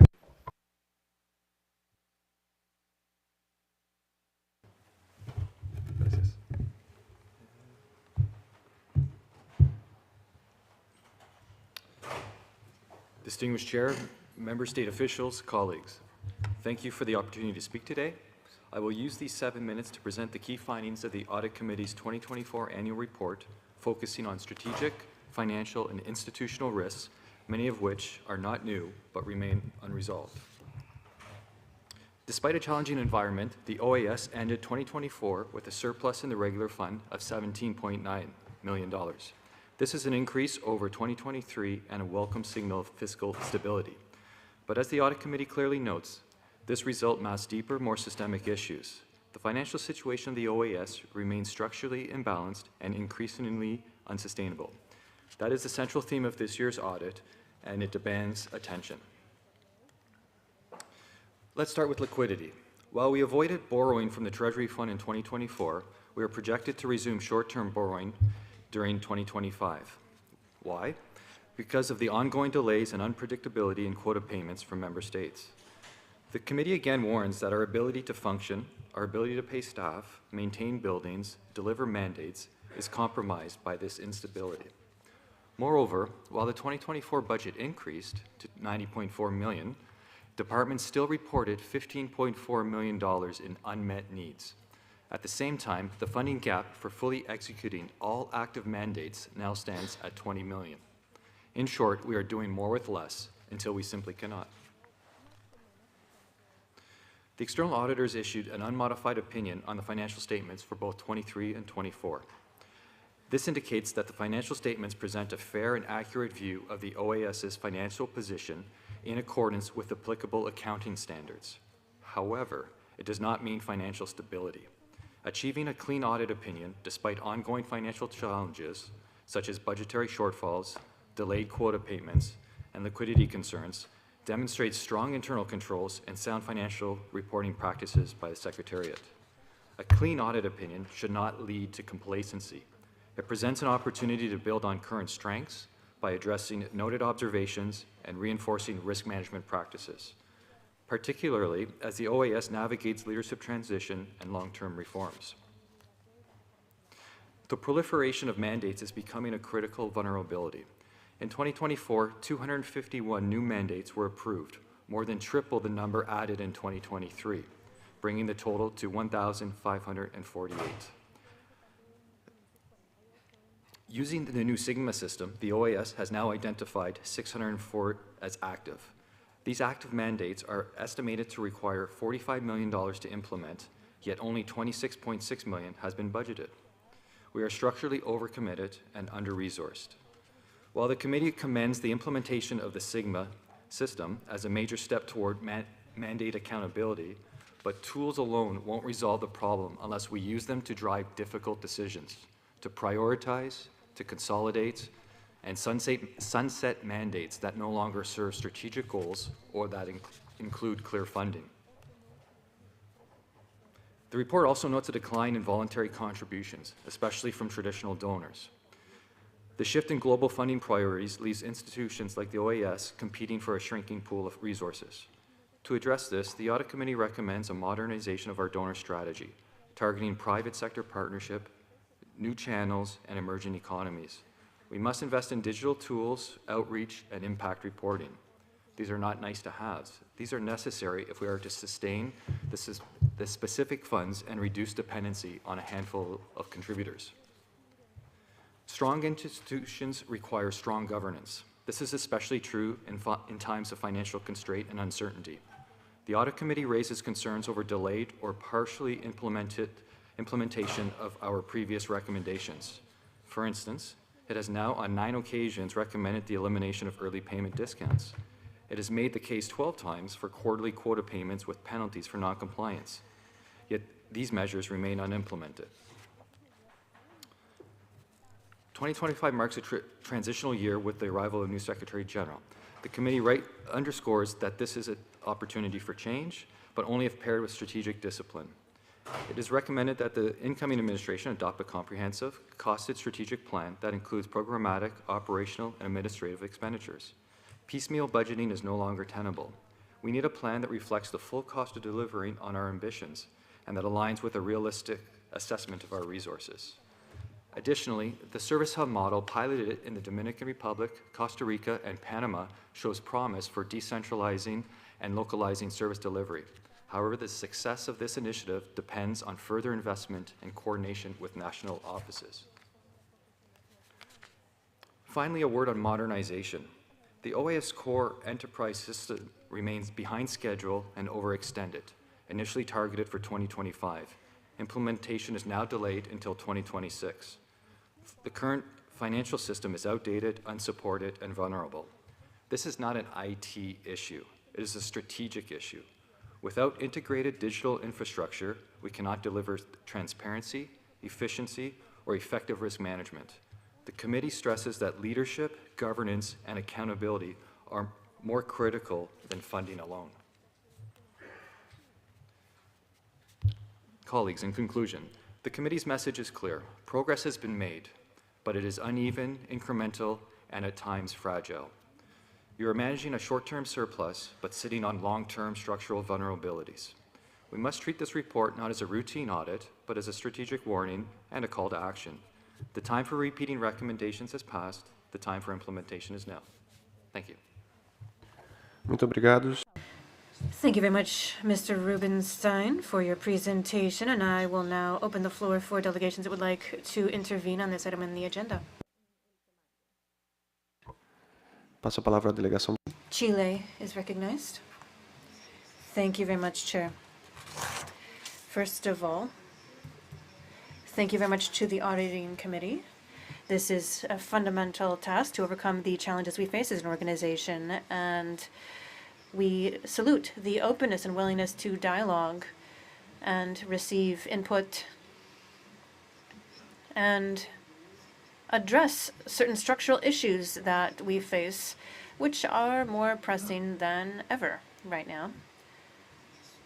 With that, we greatly value two issues that Mr. Rubenstein brought up this morning, which are related to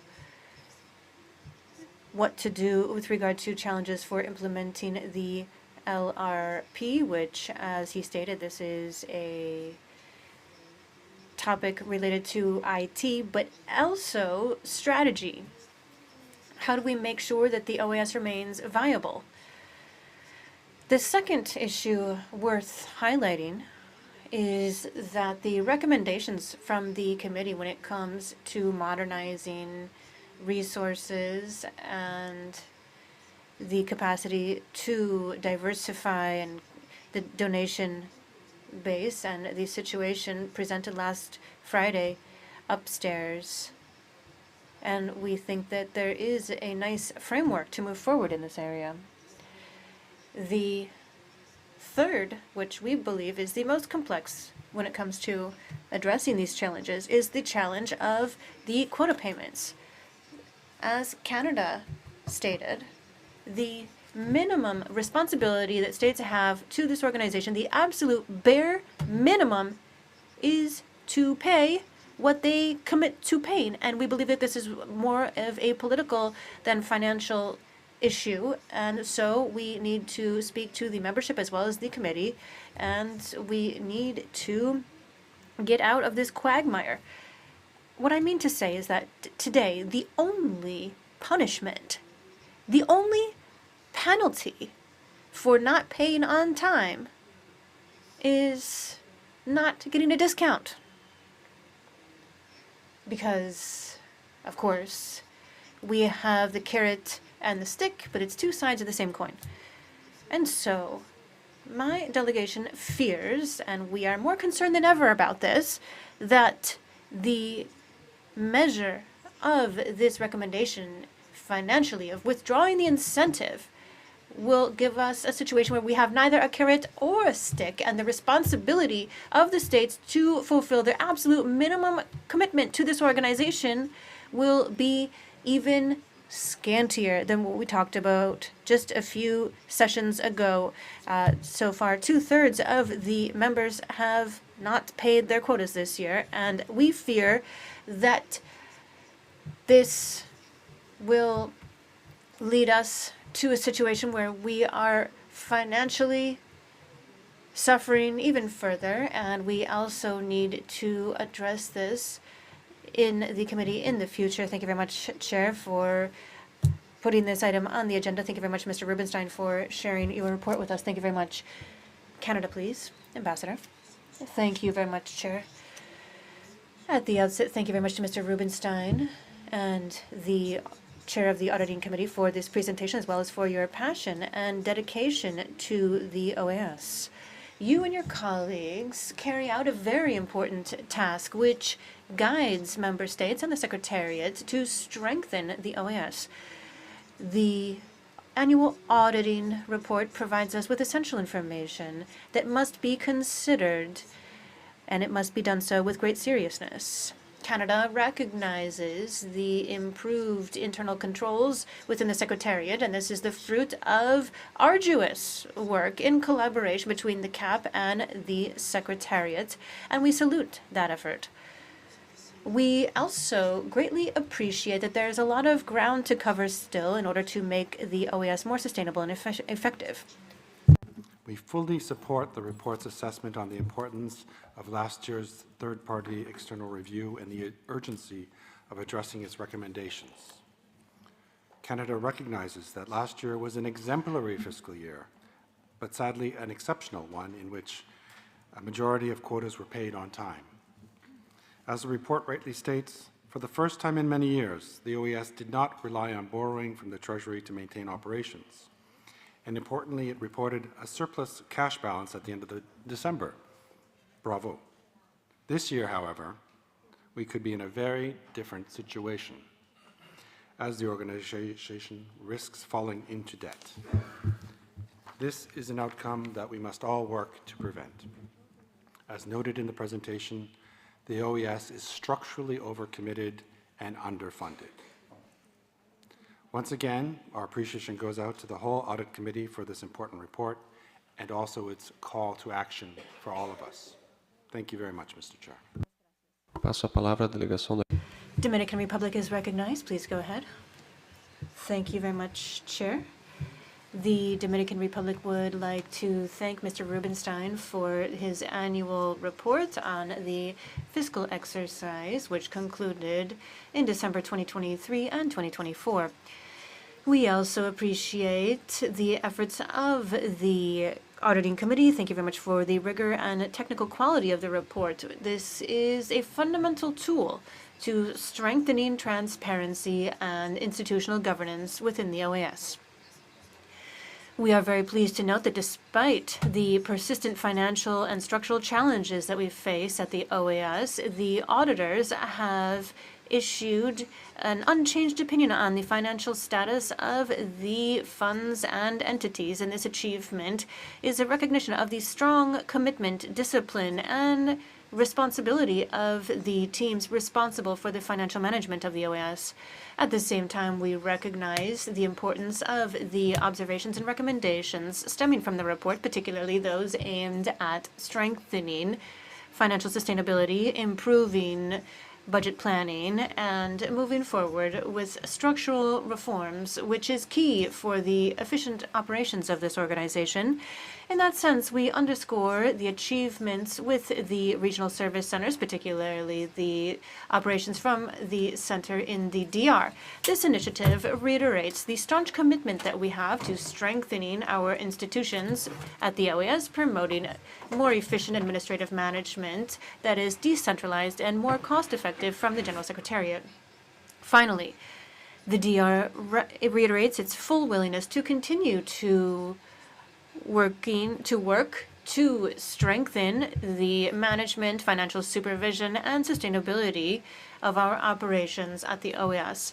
In that spirit of constructive collaboration, we urge the General Secretariat and Member States to continue moving forward in implementing the recommendations drafted by the committee and ensuring their timely and effective implementation. Thank you very much.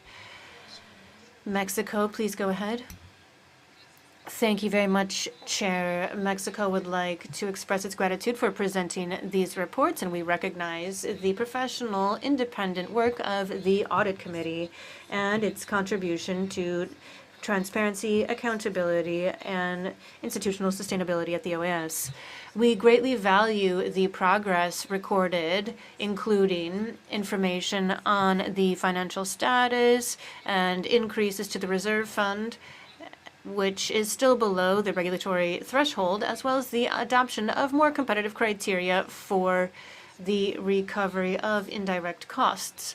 Mexico underscores the importance of addressing the recommendations from the committee, particularly strengthening the reserve fund with a real estate strategy that is comprehensive, as well as valuing the ESCOR OAS system, which costs us so many millions of dollars, and to use and strengthen Sigma, which we already have as a tool for assessing and justifying mandates, ensuring the autonomy and appropriate resources for the OIG.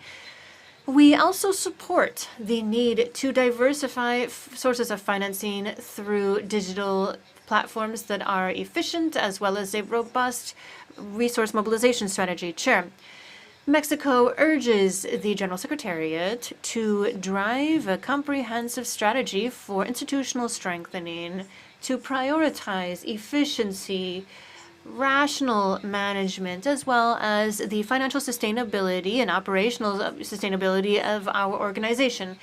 We need to look at our administrative expenses and direct those expenses to the priority pillars and mandates of our organization. The administrative areas should not be a burden that demands excessive resources. This reform is a valuable tool for driving our budgetary decisions and our governance.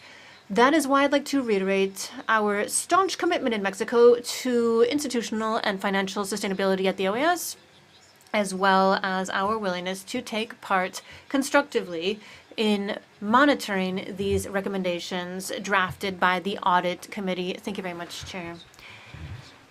Panama is recognized, please. Thank you very much, Chair. On behalf of the Permanent Mission of Panama to the OAS, please allow me to begin by expressing my gratitude to Mr. Martin Rubenstein for his presentation of the report from the Auditing Committee for the financial year 2024.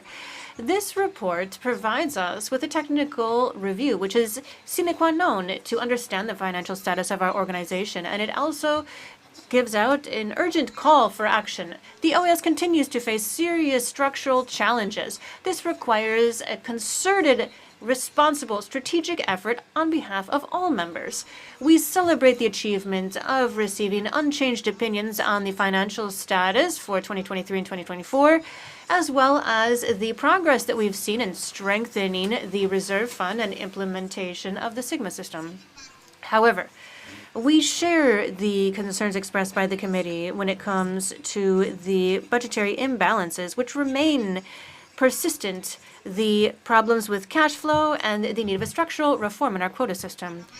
Panama reiterates its commitment to a financially sustainable OAS that is modern and efficient.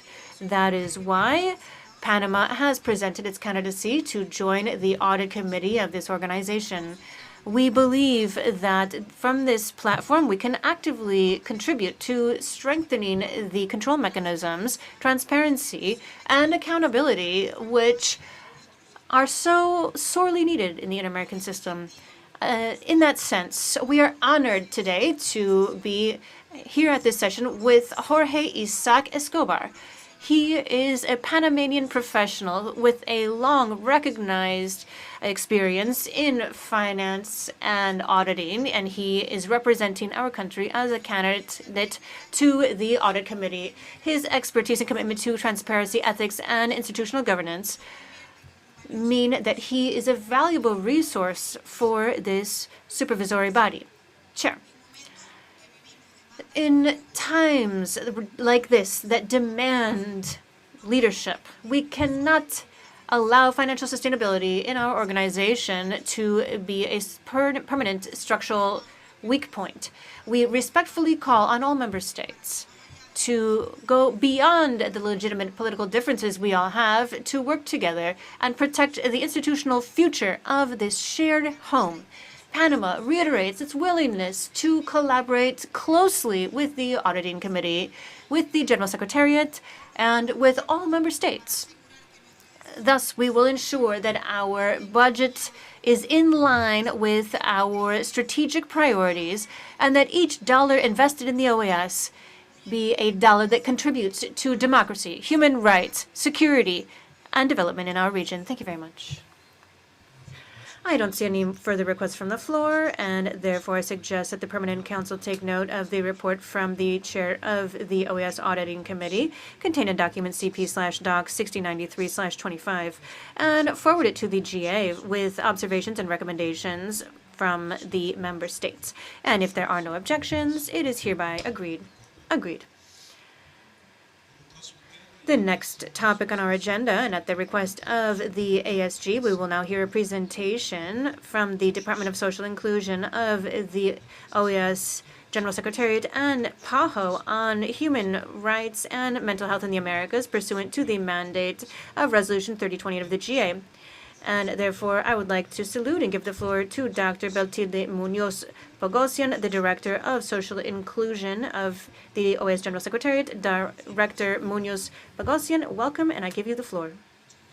Thank you very much, Chair. Good morning to all of you, permanent representatives, delegates, observer states.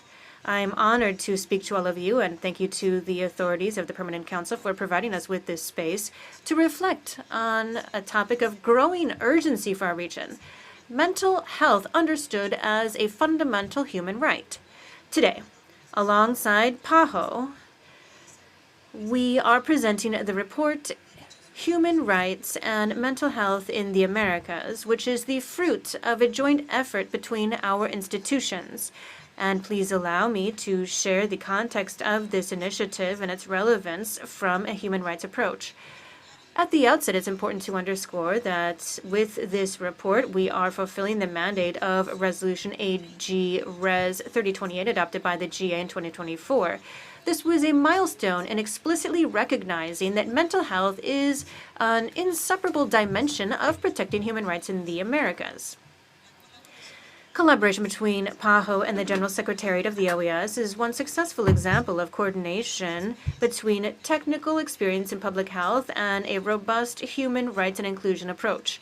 This partnership has been key to addressing the structural challenges and social challenges in a comprehensive fashion. They have an impact on the mental health of millions of people in our region, particularly those who find themselves in situations of vulnerability. From the Department of Social Inclusion, as well as the Technical Secretariat of the San Salvador Protocol, we underscore the importance of this link. This legal instrument recognizes the right at the highest level possible of physical and mental health as a social right. That is why protecting and guaranteeing this right is a legal obligation and sine qua non for the full exercise of rights, citizens' participation, and social inclusion for all individuals. Incorporating this perspective in monitoring the protocol strengthens the duty of states to adopt comprehensive public policies that address social determining factors of mental health and eliminating structural barriers that perpetuate exclusion and inequality. For example, we understand that mental disorders and suicide have spiked in the region. In 2021, over 100,000 people died at their own hand. One of every 6 individuals faces mental health challenges, and the causes and consequences are intimately linked to poverty, unemployment, violence, migration, and discrimination. On the other hand, from the DIS, we have driven recognition on the critical intersection between mental health and psychosocial disability, which is often unseen in public debate and social policies. Persons with psychosocial and intellectual disabilities are often stigmatized, and they face barriers that restrict their independence and full participation in society. Integrating a human rights approach in mental health means shedding light on these forms of exclusion and promoting legal frameworks and support to ensure the right to make decisions, live independently, and be an active part of their communities. Additionally, mental health and social inclusion are so deeply interconnected. When we face barriers to accessing appropriate mental health services, we also limit people's ability to take part in social, economic, and political life. Social exclusion due to poverty, discrimination, and stigmas can be a cause and a consequence of mental health problems. The COVID-19 pandemic aggravated the mental health crisis in the region and also exposed the gaps in our healthcare systems, as well as the historic neglect of this crucial dimension of well-being. The most impacted have, as always, been those who face many forms of exclusion, such as women, children, adolescents, persons with low income, Afro-descendant communities, indigenous communities, and other historically marginalized populations. The report that we are presenting today goes beyond a diagnostic, and it's an urgent call to action. We must move toward accessible community services, suicide prevention, eliminating stigma, legal, effective protection, and finally, disinstitutionalization whenever possible as a path toward true inclusion.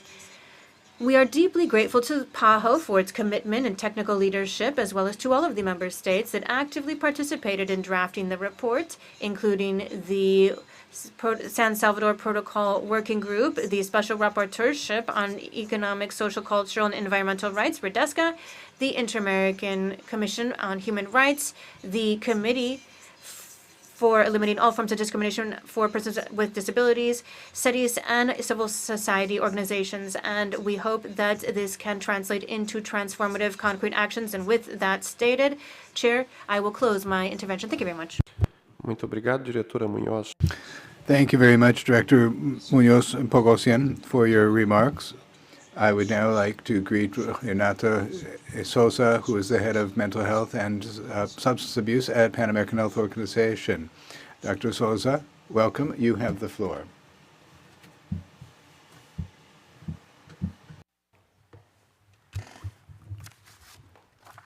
Good morning, esteemed President of the Permanent Council, Ambassador Benoni Belli, Secretary General of the OAS, Ambassador Alberto Randim, Assistant Secretary General of the OAS, Ambassador Nestor Mendes, esteemed members of the Permanent Council.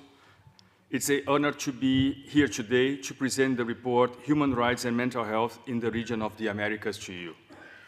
This report was developed in collaboration with the OAS after extensive research on human rights standards, with a strong emphasis on UN and the inter-American mechanisms.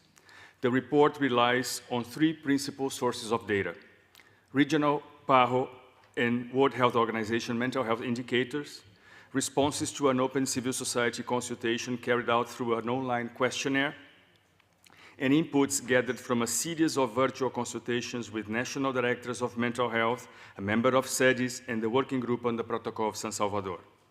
The report was also reviewed by the Inter-American Commission on Human Rights. It's important to consider the context in which this report was developed, a context that underscores why OAS member states deemed this work timely and necessary. The region of the Americas is facing a growing mental health crisis. In 2019, an estimated 15% of people were living with a mental disorder, with depression and anxiety disorders being the 7th and 9th leading causes of disease burden, respectively. Mental health conditions are a risk factor for suicide, which claimed more than 100,000 lives in this region in 2021. Alarmingly, between 2000 and 2021, the regional suicide rate rose by 17%, with the Americas being the only WHO region where the rate did not decline during this period. The COVID-19 pandemic only exacerbated this crisis.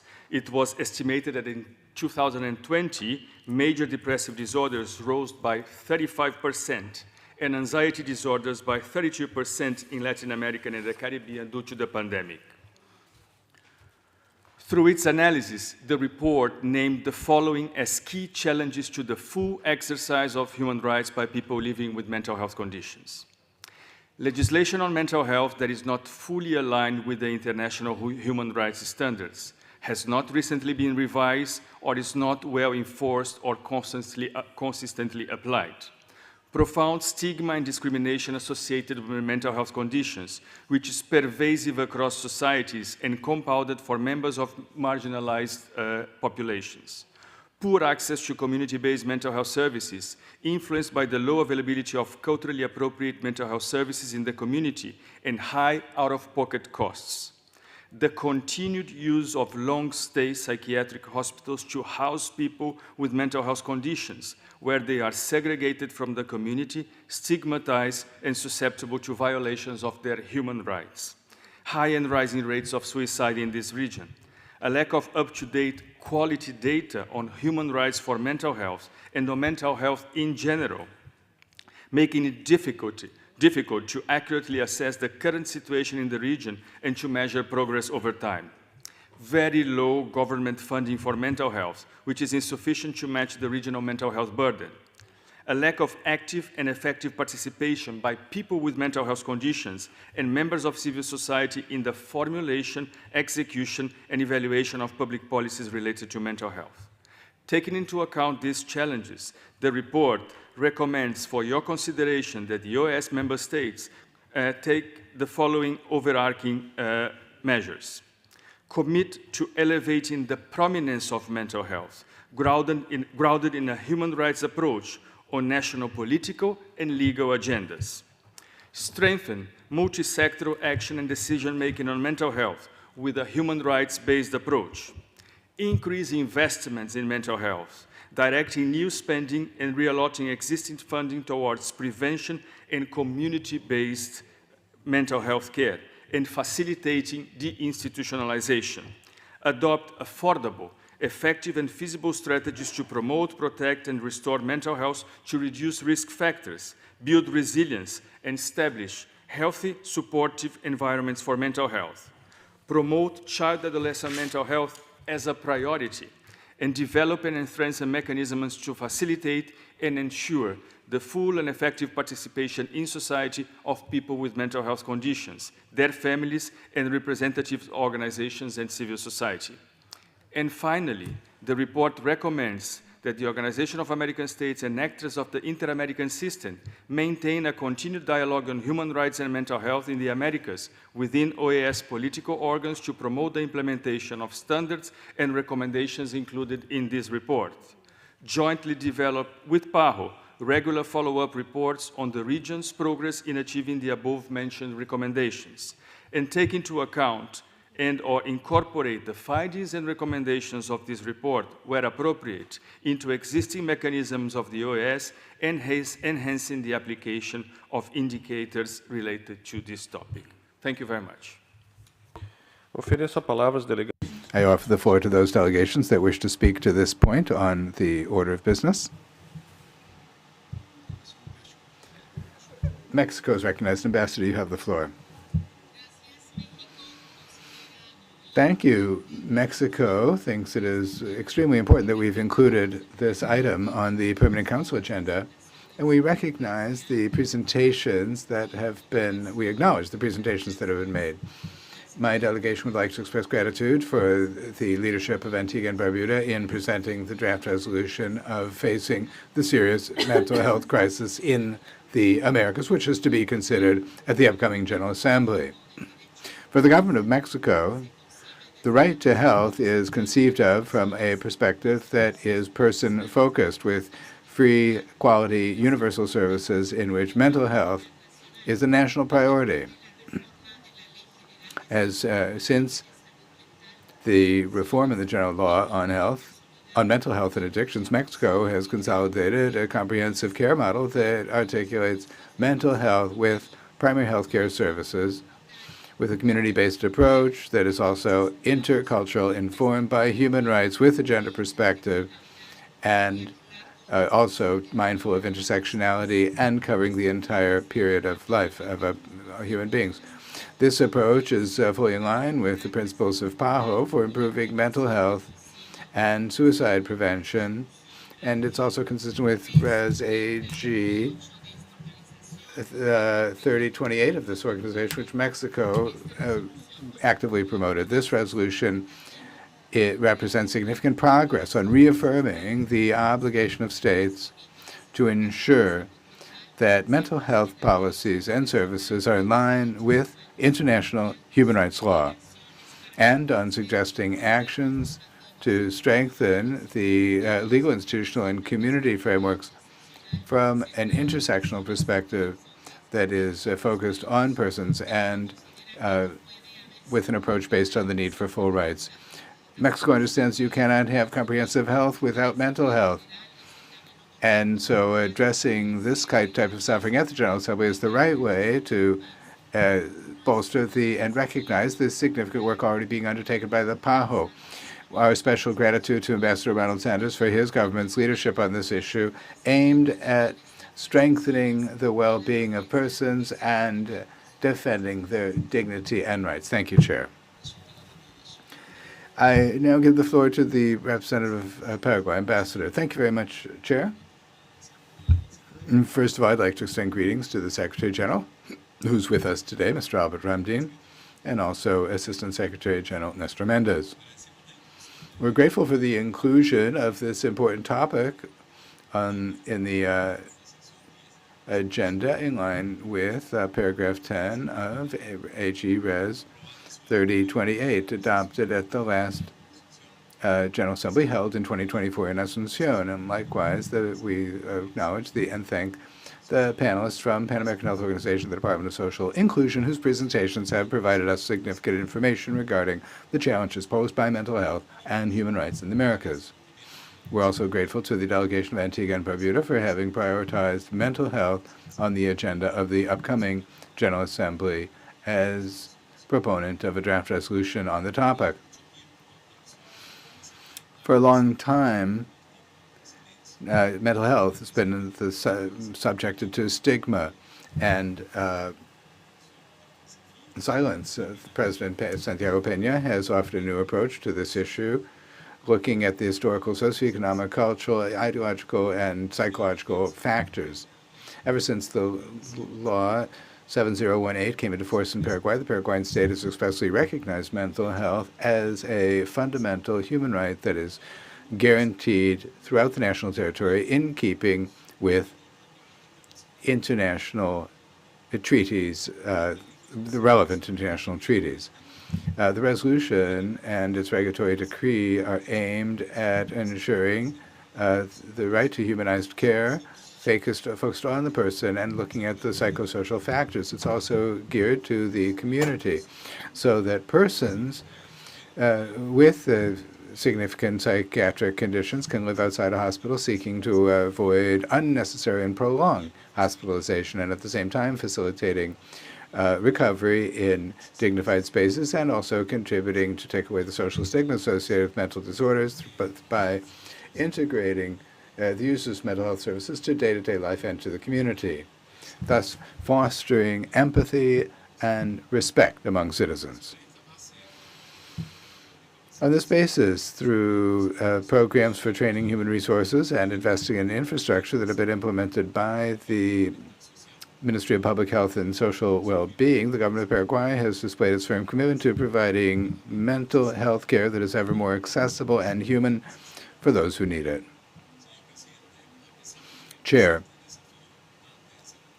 though major challenges persist in mental health, both in Paraguay and throughout the Americas, the gains made in recent years encourage us to continue working towards having societies in which this essential aspect of human health is duly protected by the states.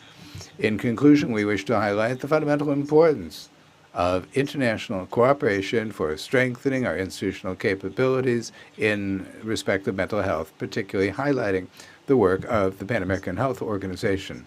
Thank you very much. I now give the floor to the delegation of El Salvador. Ambassador, thank you, Chair. We're grateful for the initiative to include this item on the agenda pursuant to the mandate of the General Assembly. And also, we are grateful for the presentations just made, and we look forward to the presentation of the report presented today. Aware that emotional, psychological, and emotional well-being of persons are crucial for having a comprehensive approach to health care, mental health is one of the priorities for the government of El Salvador, and we approach it by strengthening legal, institutional, and regulatory framework nationally. We have a law on mental health, the objective of which is to guarantee the right to protection for the mental health of all persons, from prevention, promotion, care, reestablishment, and rehabilitation throughout the different stages of life, always ensuring a human rights-based approach. In addition, in 2022, the first national mental health survey was carried out as a scientific basis for defining new strategies that make it possible to strengthen care, treatment, recovery, and prevention in this area. The results obtained have given us valuable information for designing psychological and psychiatric support services throughout the health system, including through review and updating of regulations, policies, plans, and guides for mental health care so as to respond adequately to the needs of the Salvadoran population in this regard. Technical guidelines have been prepared for ensuring comprehensive mental health care in early childhood for the purpose of ensuring promotion, prevention, treatment, rehabilitation, and palliative care for mental health problems in childhood. These policies have adopted a multidisciplinary intersectional approach for fostering mental health friendly and comfortable spaces using play as a tool for stimulating development, learning, and therapies. El Salvador is also drawing up a new institutional regulation that will become crucial for mental health care in the country. Its components include drawing up technical guidelines for promoting mental health and prevention and early detection of suicidal conduct in childhood and adolescence and youth. This is in line with the needs expressed by the representatives of the Korea Network, who we heard from this morning, in addition to updating clinical guides and technical guidelines for mental health care and psychiatric care, as well as care through online services, telehealth, among others. In addition, the Office of Mental Health was established, the objective of which is to regulate the provision of mental health care by public private institutions. This initiative seeks to guarantee quality services and warm services for the entire population. El Salvador is taking firm steps to guarantee access to quality mental health services with the conviction that mental health is a need, a source of well-being, resilience, and hope. We hope that the dialogue will be taken further on mental health here in the organization as of the upcoming General Assembly to be held in Antigua and Barbuda, which has prioritized this issue. Thank you very much. I now recognize the Ambassador of Costa Rica. Ambassador, you have the floor.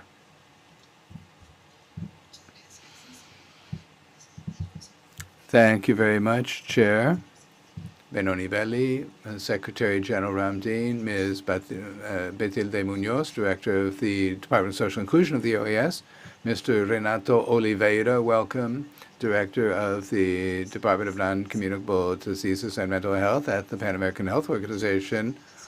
Distinguished delegations, good morning to all. Costa Rica is pleased with the presentation of the report on mental health and human rights in the Americas, and we're grateful to the Department of Social Inclusion of the OAS, the Inter-American Commission on Human Rights, and the Pan American Health Organization for this valuable contribution and for their respective presentations. We fully agree with PAHO that mental health has to be integrated in a cross-cutting manner in all public policies as an essential condition for human development and collective well-being. In Costa Rica, we've adopted a psychosocial and preventive approach to mental health, according priority to community-based strategies that promote inclusion, autonomy, and equitable access to services. Having good mental health enables people to develop their full capacities to take on the challenges posed by life and to contribute actively to the development of their communities. Our model is based on primary care, local support networks, and the legal framework which seeks to move towards deinstitutionalization and person-based care.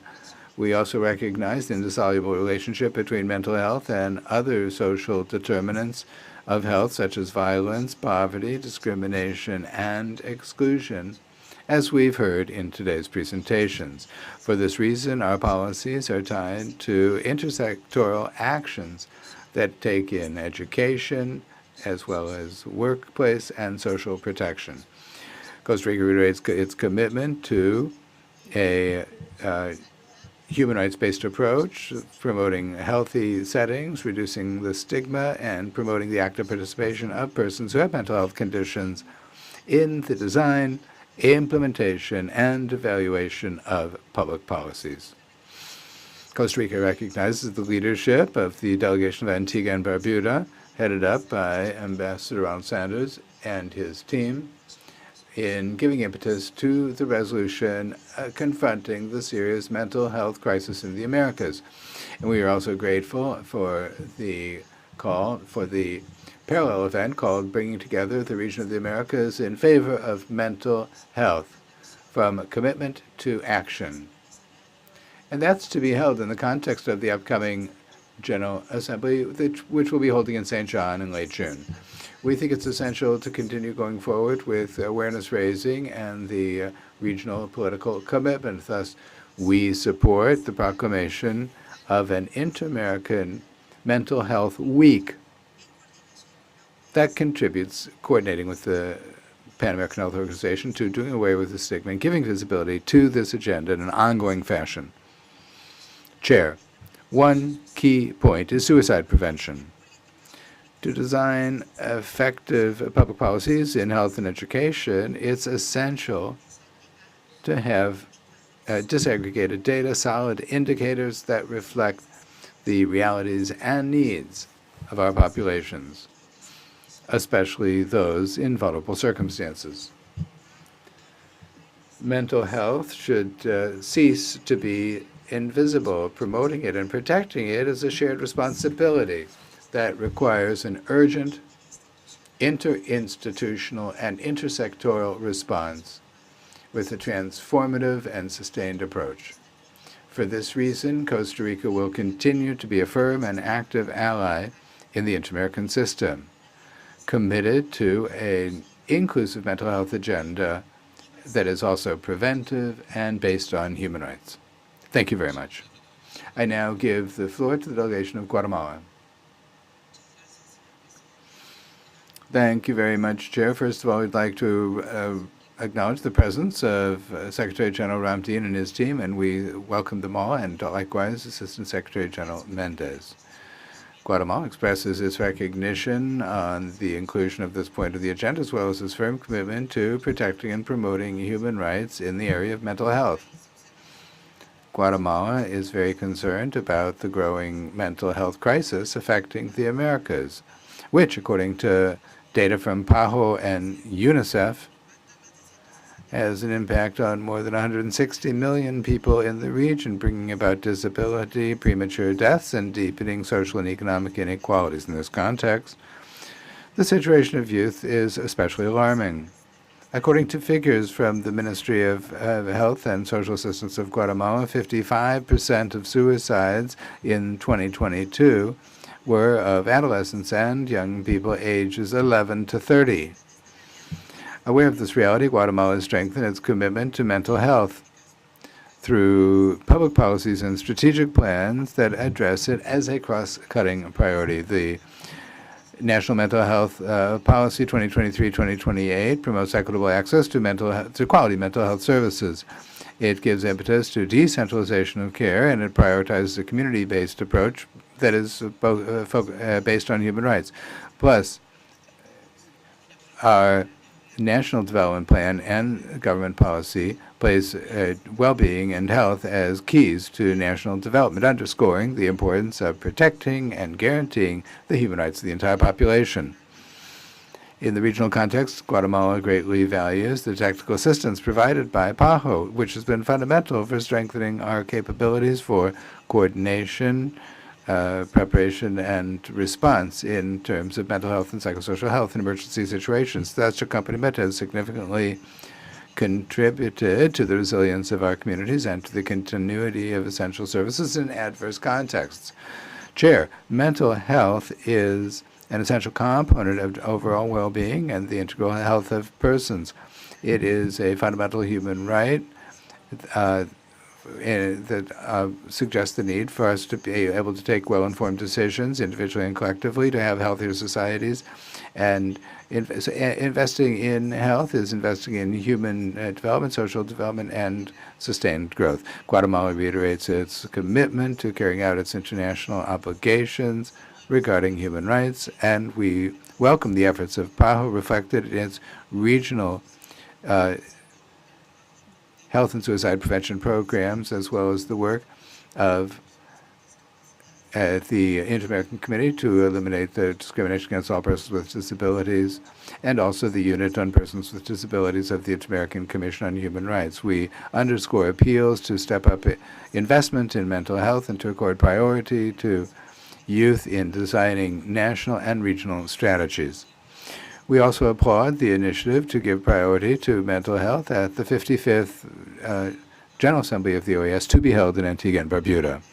Finally, we reiterate the will of the Guatemalan state to continue working closely with PAHO and the human rights bodies of the OAS so as to go forward decisively in protecting the rights of persons with mental health problems and in building a more inclusive and resilient region characterized by solidarity. Thank you very much. I now give the floor to Bolivia, Ambassador. Thank you, Chair, we're grateful for inclusion of the topic, human rights and mental health in the Americas, on the order of business for this session. And we're also grateful for the presentations made by the Department of Social Inclusion of the OAS and the Pan American Health Organization. Mental health is a fundamental human right for our well-being that undergirds our individual and collective ability to make decisions and to participate constructively in the world in which we live. Clearly, our awareness of ourselves and of the reality that surrounds us depends on our mental health, as was confirmed by St. John. This confirms it's so important that we address this issue in this session as well as in our upcoming General Assembly through the draft resolution that has been presented by the distinguished delegation of Antigua and Barbuda, which Bolivia fully supports. We acknowledge the personal work of its ambassador, Sir Ronald Saunders, when it comes to giving impetus to this important issue, is one of the most important ones to be taken up by the next General Assembly. Mental health disorders step up the risk of other illnesses. Continuing depression is the lead mental disorder, followed by suicide. And also, neurological illnesses such as Alzheimer's, dementia, and depression step up significantly, in which contribute significantly to the disease burden of non-communicable diseases. And we see that the number of persons suffering from such disorders will double in the next 20 years. The effects of the pandemic on mental health have been and continue to be a matter of great concern, aggravating the health crisis in our region. All of this background indicates the need to take correct actions to strengthen prevention and attention to mental health as a fundamental human rights of our people.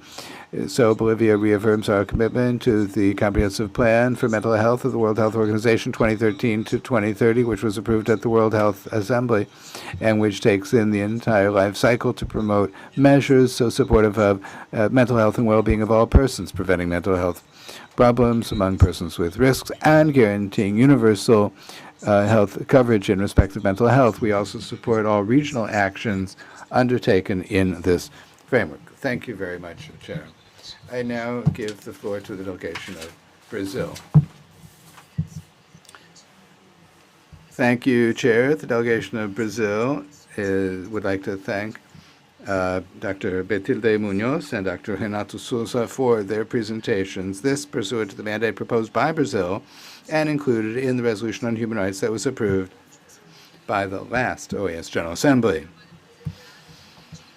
The work that has been presented indicates not only the capabilities of the professionals involved, but also the value of their collaborative efforts within the inter-American system. Brazil supports strengthening the competitive advantages of our hemispheric organizations, particularly on priority issues as is mental health. Chair, more than 15% of the persons in the Americas live with some mental disorder, mainly depression and anxiety. In addition to the suffering for each individual and their family members, these figures have repercussions on the health and social security systems, as well as on the action of citizens as economic actors. The COVID-19 pandemic further deepened this situation with an increase in the prevalence of those illnesses and the number of cases of suicide in the region. It's in this context that Brazil echoes the appeal of the report.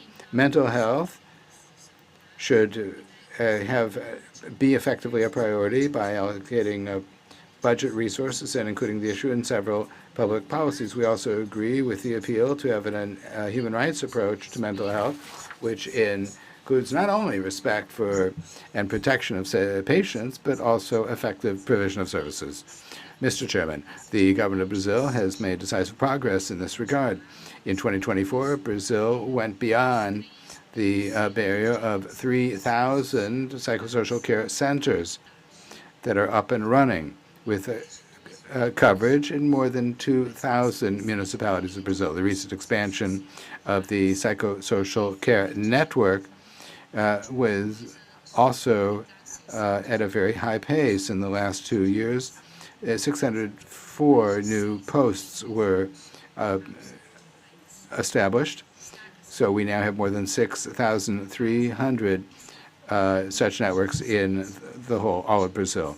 We would also notice the Return to Home program, which marked 20 years in 2023.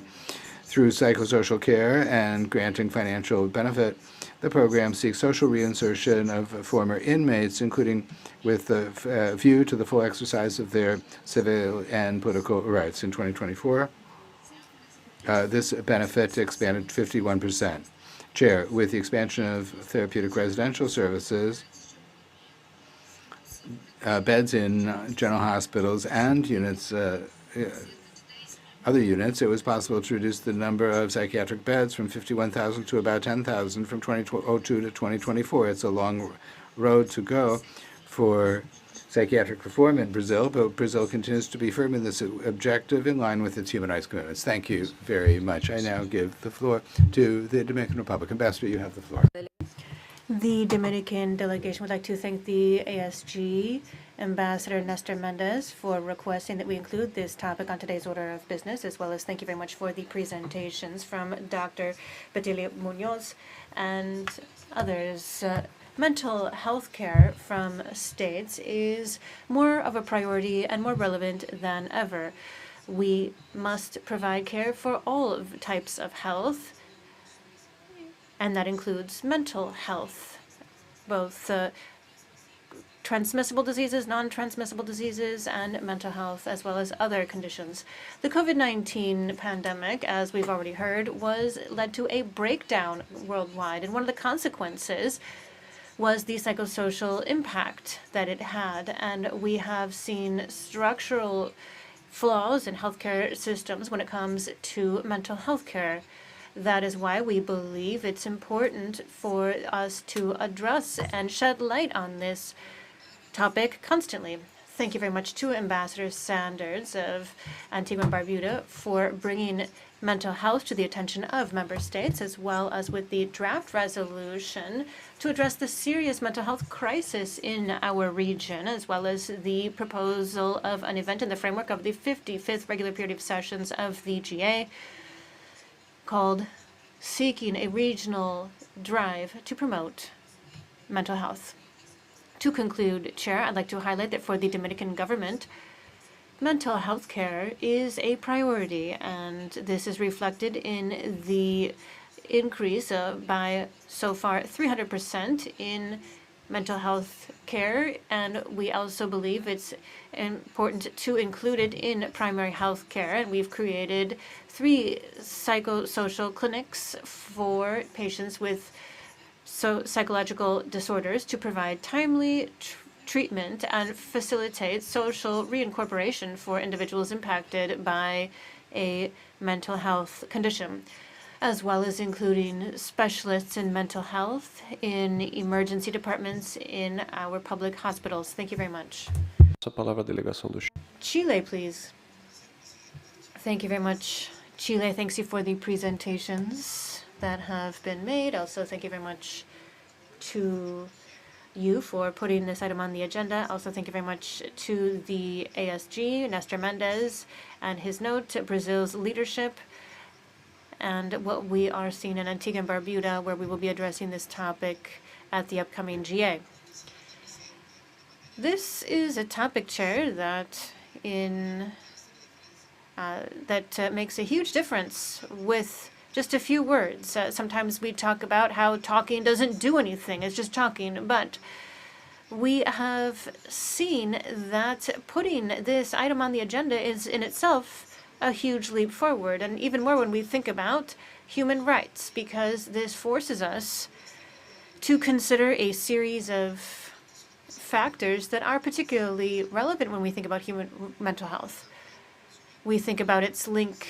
When we think about human rights, we think about its link with care and how there is a gender approach when it comes to care, because they are disproportionately carried out by women. And we also look at multiculturality factors and how we can incorporate the knowledge of indigenous and Afro-descendant communities, and this is necessary for our communities today. We also think about the topic we just talked about. That's how the conditions where children and adolescents exercise their rights have an impact on mental health, particularly when we think about diversity.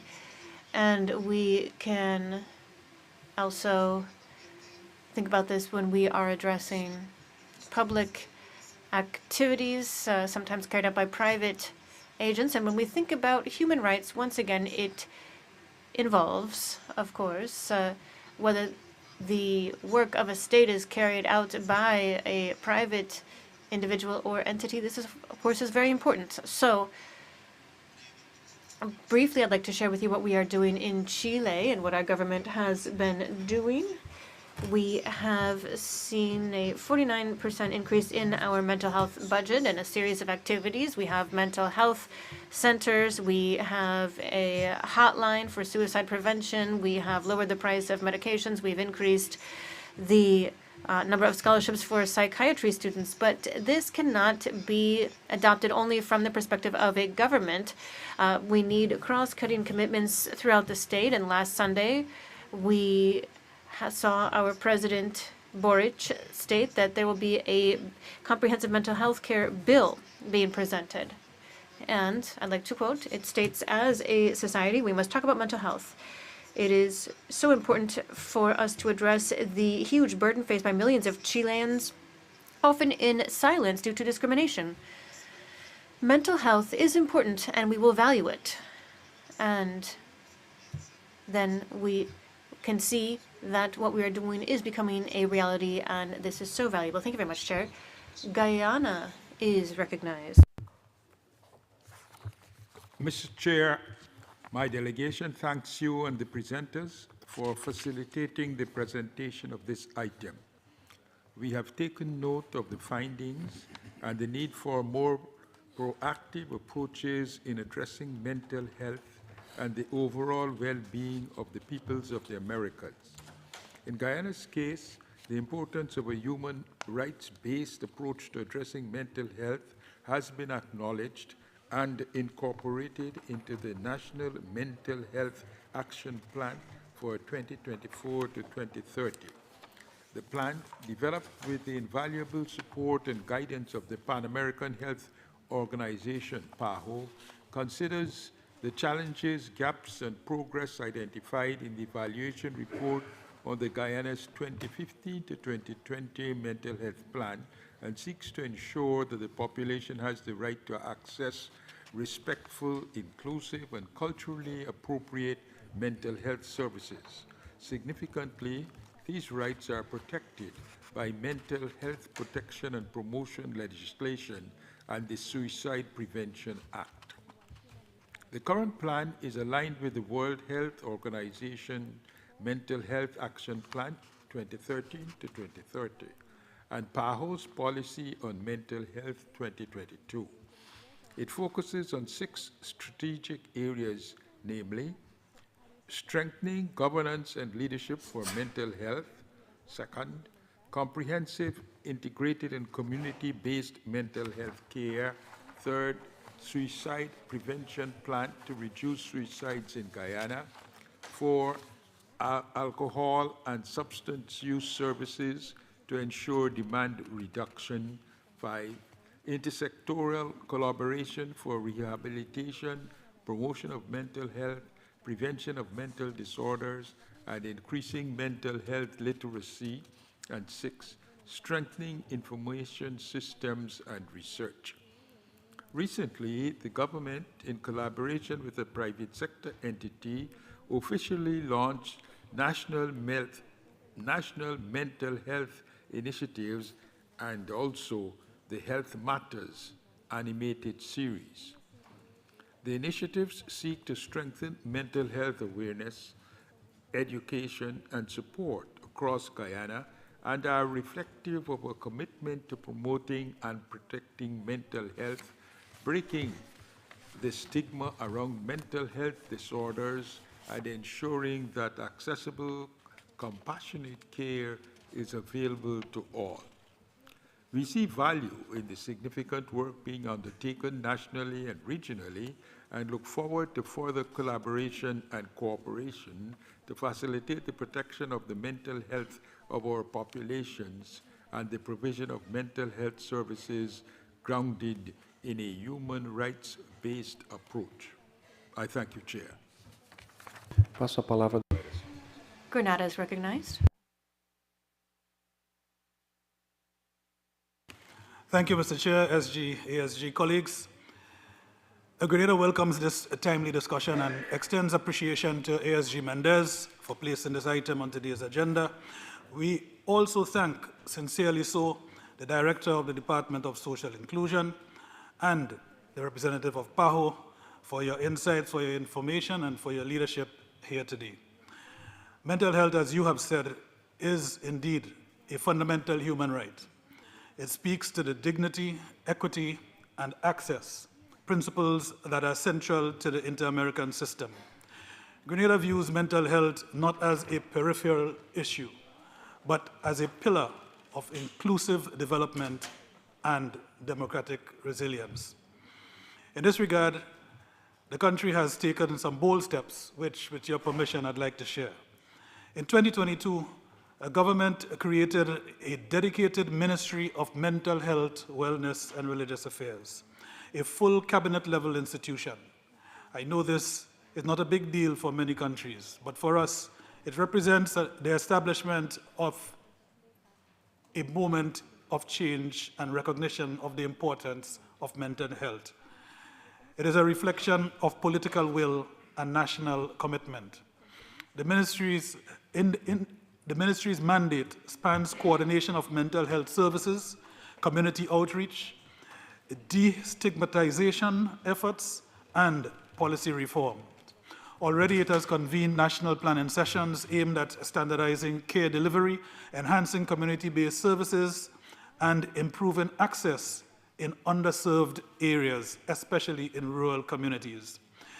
We are also reviewing Grenada's mental health legislation to ensure it aligns with international human rights obligations, particularly the principles of autonomy, informed consent, and non-discrimination.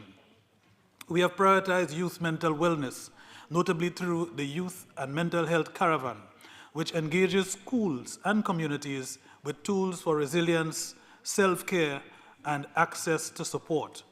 These efforts complement our broader development agenda, which is guided by the country's National Sustainable Development Plan 2020-2035, which underscores the importance of psychosocial well-being as an important component for inclusion.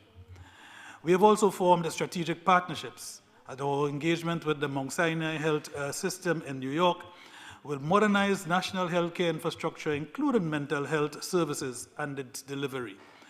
This includes training facility upgrades and new service delivery models. Mr. Chair, Grenada particularly salutes the initiative of Antigua and Barbuda, host of the upcoming General Assembly, for beginning consultations on the resolution that seeks to bring mental health and human rights more squarely into focus across the hemisphere. We see this as a critical step towards greater coordination, visibility, and action. We welcome the efforts and undertake to provide further substantive inputs as the process goes forward. We hope this resolution, this Antigua resolution, will serve as a platform for resource mobilization, regional cooperation, and policy coherence in this very vital area. In closing, Chair, we reaffirm our commitment to protecting the rights and dignity of persons living with mental health conditions and exposed to them. We are building systems that uphold care, not stigma. Rights, not exclusion. We support the work of PAHO and the Department of Social Inclusion in this area, and we are determined to keep mental health with you at the heart of our collective agenda. I thank you, Chair. Passo a palavra à delegação do Panamá. Panama is recognized. Thank you very much, Chair. We would like to thank you for including this very important topic on today's order of business and salute Dr.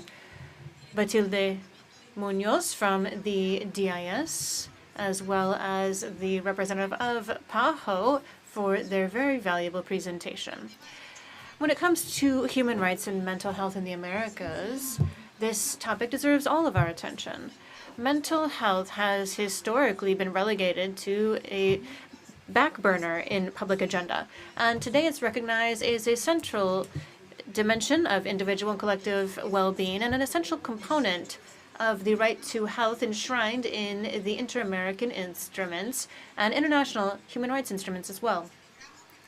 We celebrate that the resolution AG 3028 has included this topic, reflecting the commitment of member states to a comprehensive vision of human rights, which does not leave anyone behind. Panama reiterates its staunch commitment to promoting and protecting human rights in all of their dimensions, including mental health.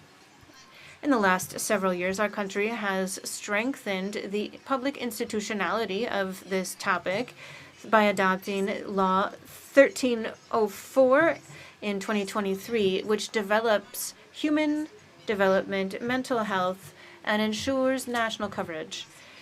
Similarly, Panama has driven intersectoral activities with a community approach. It recognizes mental health as a shared responsibility, which requires sustainable public policies, social awareness, and effective access to high-quality services, particularly for populations in situations of vulnerability.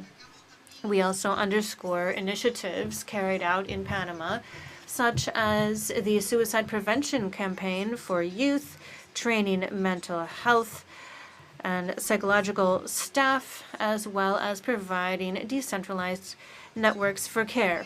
Collaboration between PAHO and the OAS in this topic is extremely valuable. The technical experience of PAHO added to the human rights approach of the DIS are a synergy that can lead to positive impacts at the regional level.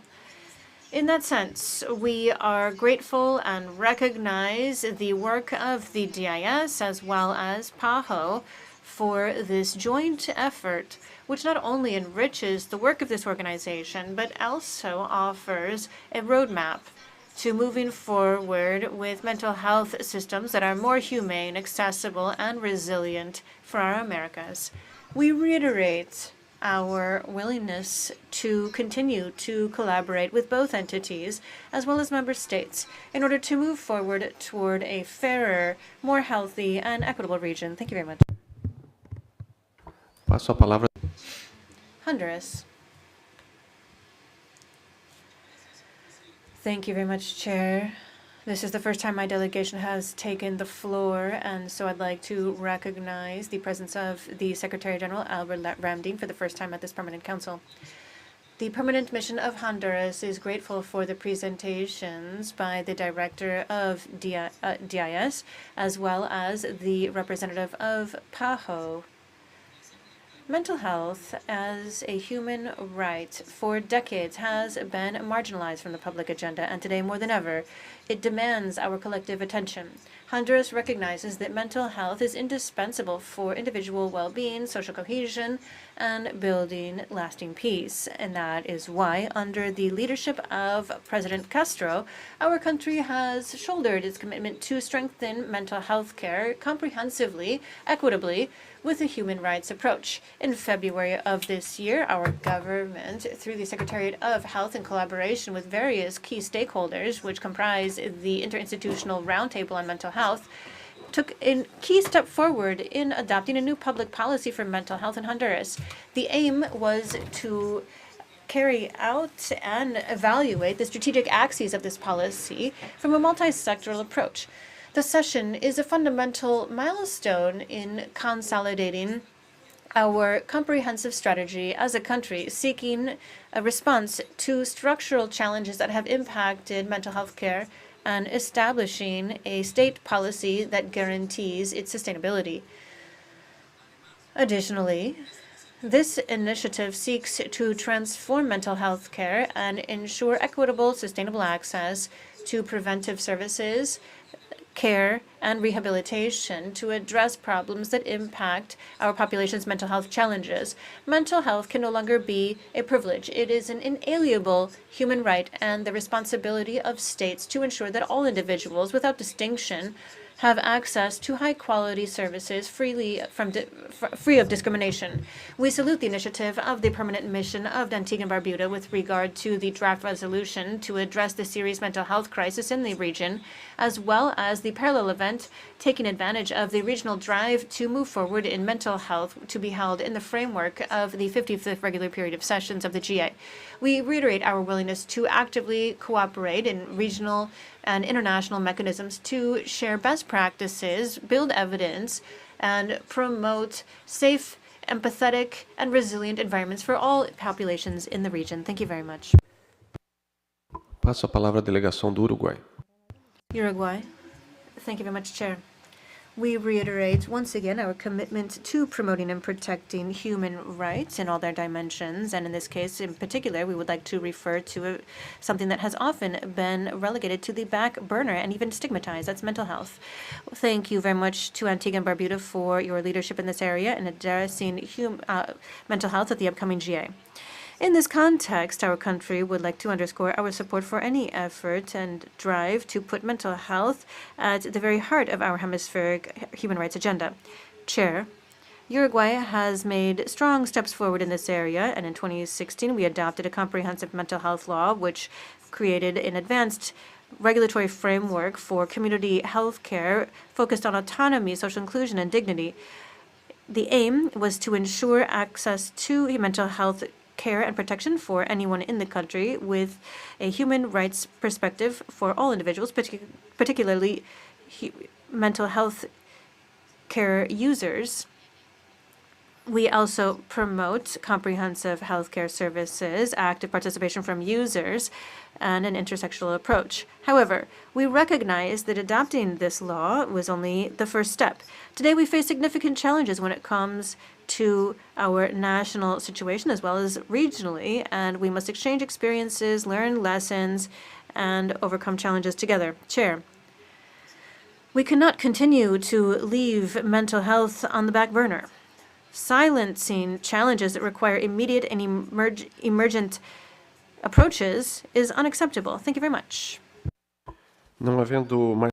There are no further requests for the floor, so I suggest that the Permanent Council take note of the preliminary presentation from the DIS and PAHO on the topic Human Rights and Mental Health in the Americas, pursuant to the mandate from Resolution 3028 of the GA, and instruct the Secretariat to, once the corresponding translations are available, to circulate this report mandated by the GA for consideration by member states, and if there are no objections, it is hereby adopted. The next topic is at the request of the delegation of Haiti, and we had planned on an intervention from the Department of Organized Transnational Crime and the General Secretariat. Ambassador Deslumet, we give you the floor. Thank you, Chair. Thank you very much for putting this topic, which is so crucial for my country, on the order of business for today's session of the Permanent Council. And thank you very much for giving me 8 minutes to share the report. The 22nd of May, 2025, the OAS General Secretariat, in partnership with the Permanent Mission of Haiti, organized a high-level symposium entitled Finding Urgent Solutions to the Security Crisis in Haiti. And the symposium brought together high-level authorities from Haiti, particularly the President Agustin, the Minister of Justice and Public Security, and the Minister of Defense, member states of the OAS, observer states, experts from around the world, civil society, and regional stakeholders. The aim of the symposium was to engage the region on a path seeking multilateral, robust responses that are tangible in the face of the aggravated humanitarian and security crisis in Haiti. President Agustin decried the activities of organized crime in Haiti and then highlighted initiatives taken by Haitian authorities for the transition in order to address the threats. He declared that a red line had been crossed as the gangs have now controlled 85% of Port-au-Prince and vast areas of Artibonite and Toussaint. He also called for immediate aid and structural exchanges to overcome the situation and the exclusion as well as colonial justice in Haiti. Luis Almagro, the then SG, recognized that Haiti was facing a multidimensional crisis that required additional resources in order to contribute to a sustainable solution. This is a crisis that transcends security. It threatens the very foundations of democratic life. He highlighted the role that OAS has always played in Haiti and called on the OAS to continuing to play a technical role as a technical partner, as well as providing a coordination platform regionally and internationally. Following the intervention of Secretary General Almagro, a debate panel was created with interventions on the topics relating to the crisis and a regional response.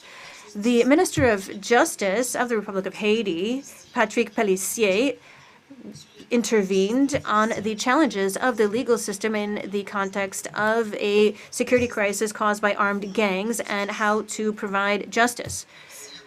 He also addressed the near collapse of the Haitian legal system, with 75% of our legal structures now destroyed, and we need to address crimes against humanity and financial crimes, but our resources are limited.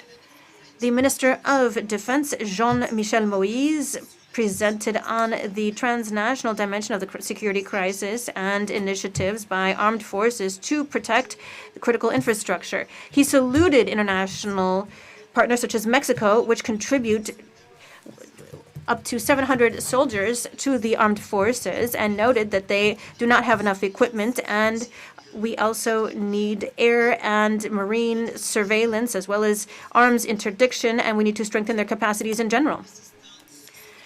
The Assistant Subsecretary of State of Caribbean Affairs in Haiti, Madam Barbara Feinstein, presented the crisis in Haiti as the most severe in the entire region and recognized the work of the Haitian National Police and military and called on member states to share information on how to fight gangs, and saluted the initiative of the United States in addressing these gangs as terrorist organizations, and also the disturbance of the logistical structures. And she called on the Inter-American Convention Against Terrorism to improve regional cooperation along these lines and recognize that corruption is an obstacle to development in Haiti. Mr. Jarek Genser, an OAS specialist on the responsibility to protect, noted that the crimes carried out by armed gangs in Haiti, including torture, child recruitment, rape, and others, could be described as crimes against humanity. This led to him calling on the international community for assistance. And as part of his proposal, he suggested organizing a high-level conference on Haiti to address the flow of arms toward gangs, as well as hybrid justice and intervention from international criminal courts. Mr. Gaston Schulmeister, the director of the Department Against Transnational Organized Crime at the OAS, also intervened on the expansion of territory mined by gangs and transnational organized crime. He noted that Haiti has become the preferred route for illicit arms, weapons, ammunition, and organ trades. He also demanded an institutional response, political will, and engagement from donors. The success of any initiative aimed at resolving the Haitian crisis depends on predictable financing and robust policies. Addressing this as a platform with contributions from all institutions, and he advocated for returning to border control and the rule of law. We then saw fruitful debate among panelists and member states, as well as permanent observers. And one of the recommendations that we heard time and again led to renewing the urgency of the working group on Haiti at the OAS, as well as the group of Friends of Haiti, by expanding their field of action. The OAS remains an essential forum for coordinating regional solidarity amplifying Haitian leadership, and mobilizing sustainable support for the development of our country. Thank you to the mission of Barbados, Canada, Mexico, Colombia, Uruguay, Jamaica, and the DR, Guatemala, Brazil, St. Kitts and Nevis, the United States, France, Italy, Kenya, and the Holy See. They all spoke on behalf of a resolution to the security crisis in Haiti. As we approach the 55th regular session of the OSGA, the conclusions of the symposium should be clarified as urgent, concrete actions to address the security crisis, legitimacy of our democracy and governance in Haiti. Thank you very much, Chair. Ofereço a palavra às delegações que desejarem. I offer the floor to any delegations that wish to speak to this point on the agenda. Canada is recognized. Ambassador, you have the floor. Thank you, Chair. We'd like to thank Ambassador Desulme for her presentation on the symposium on Haiti that was held May 22nd. This symposium has been an essential initiative to offer a forum for inclusive dialogue for discussing the complex stakes that at issue in Haiti, and particularly to seek specific, durable solutions that are brought forward by Haitians themselves. Deteriorating security situation in Haiti. The growing threat posed by criminal gangs jeopardizes not only Haiti's future, but also the broader security, stability, and well-being of the region, a threat we cannot afford to ignore. Greater regional and international collaboration is essential to address the security situation, particularly to close the significant human and financial resources gaps hindering the effectiveness of the Multinational Security Support Mission, MSSM, in restoring stability in the country. Enhanced coordination of maritime surveillance efforts as a complement to the MSSM operations can also help strengthen its results and enforce the arms embargo. Regional engagement is key to help curb illicit trafficking in the region that is fueling gang activity.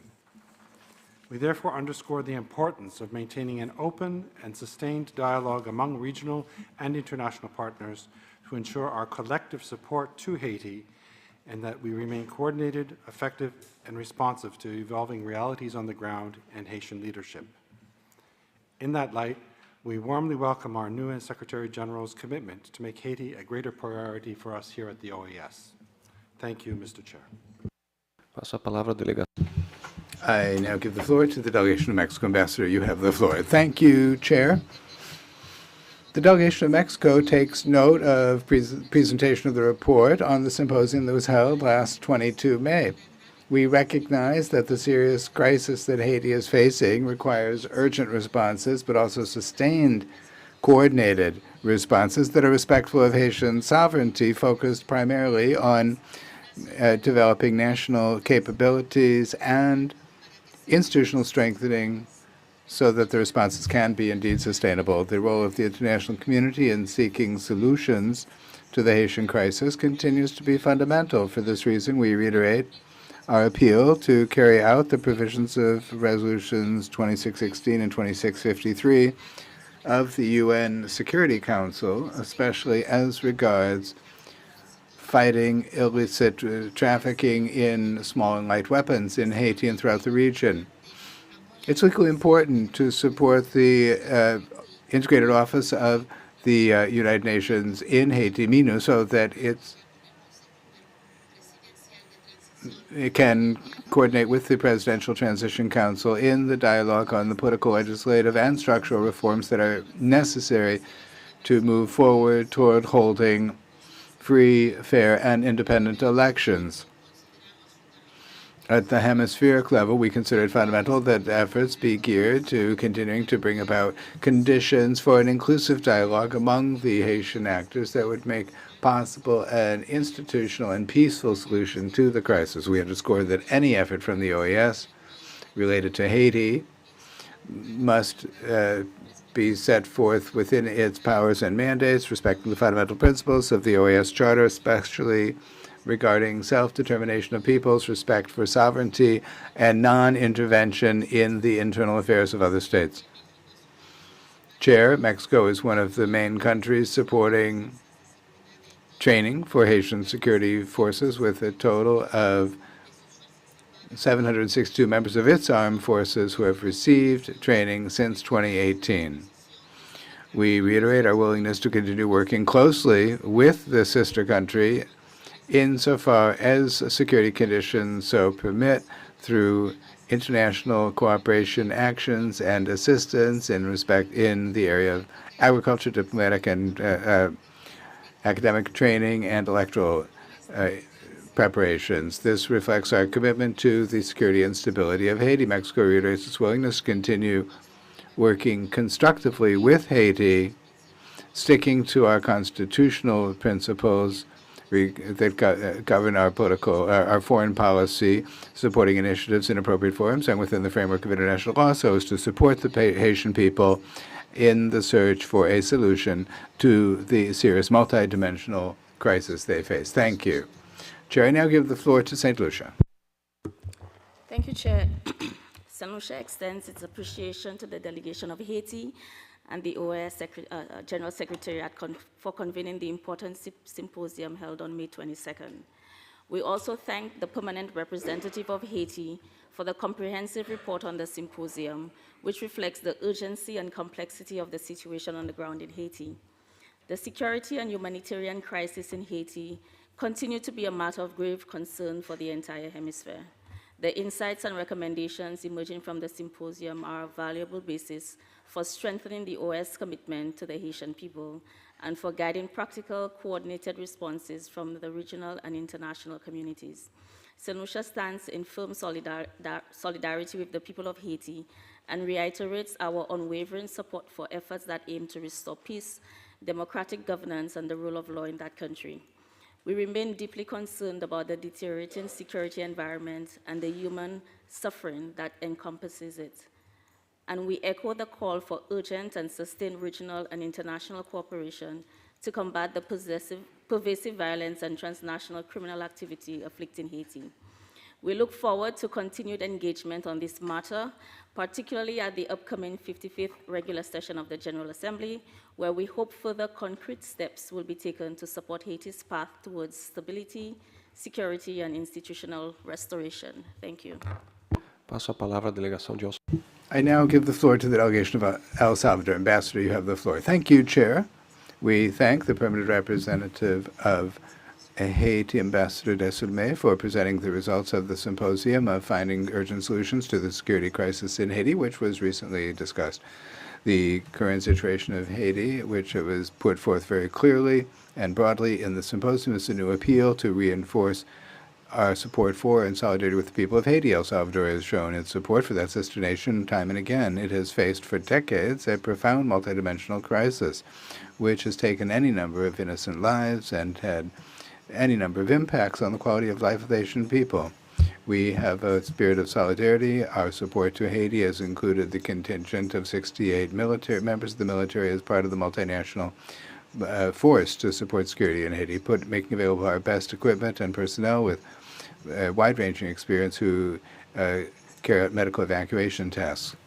El Salvador's support with the participation of in peace operations make it possible for the country to provide support.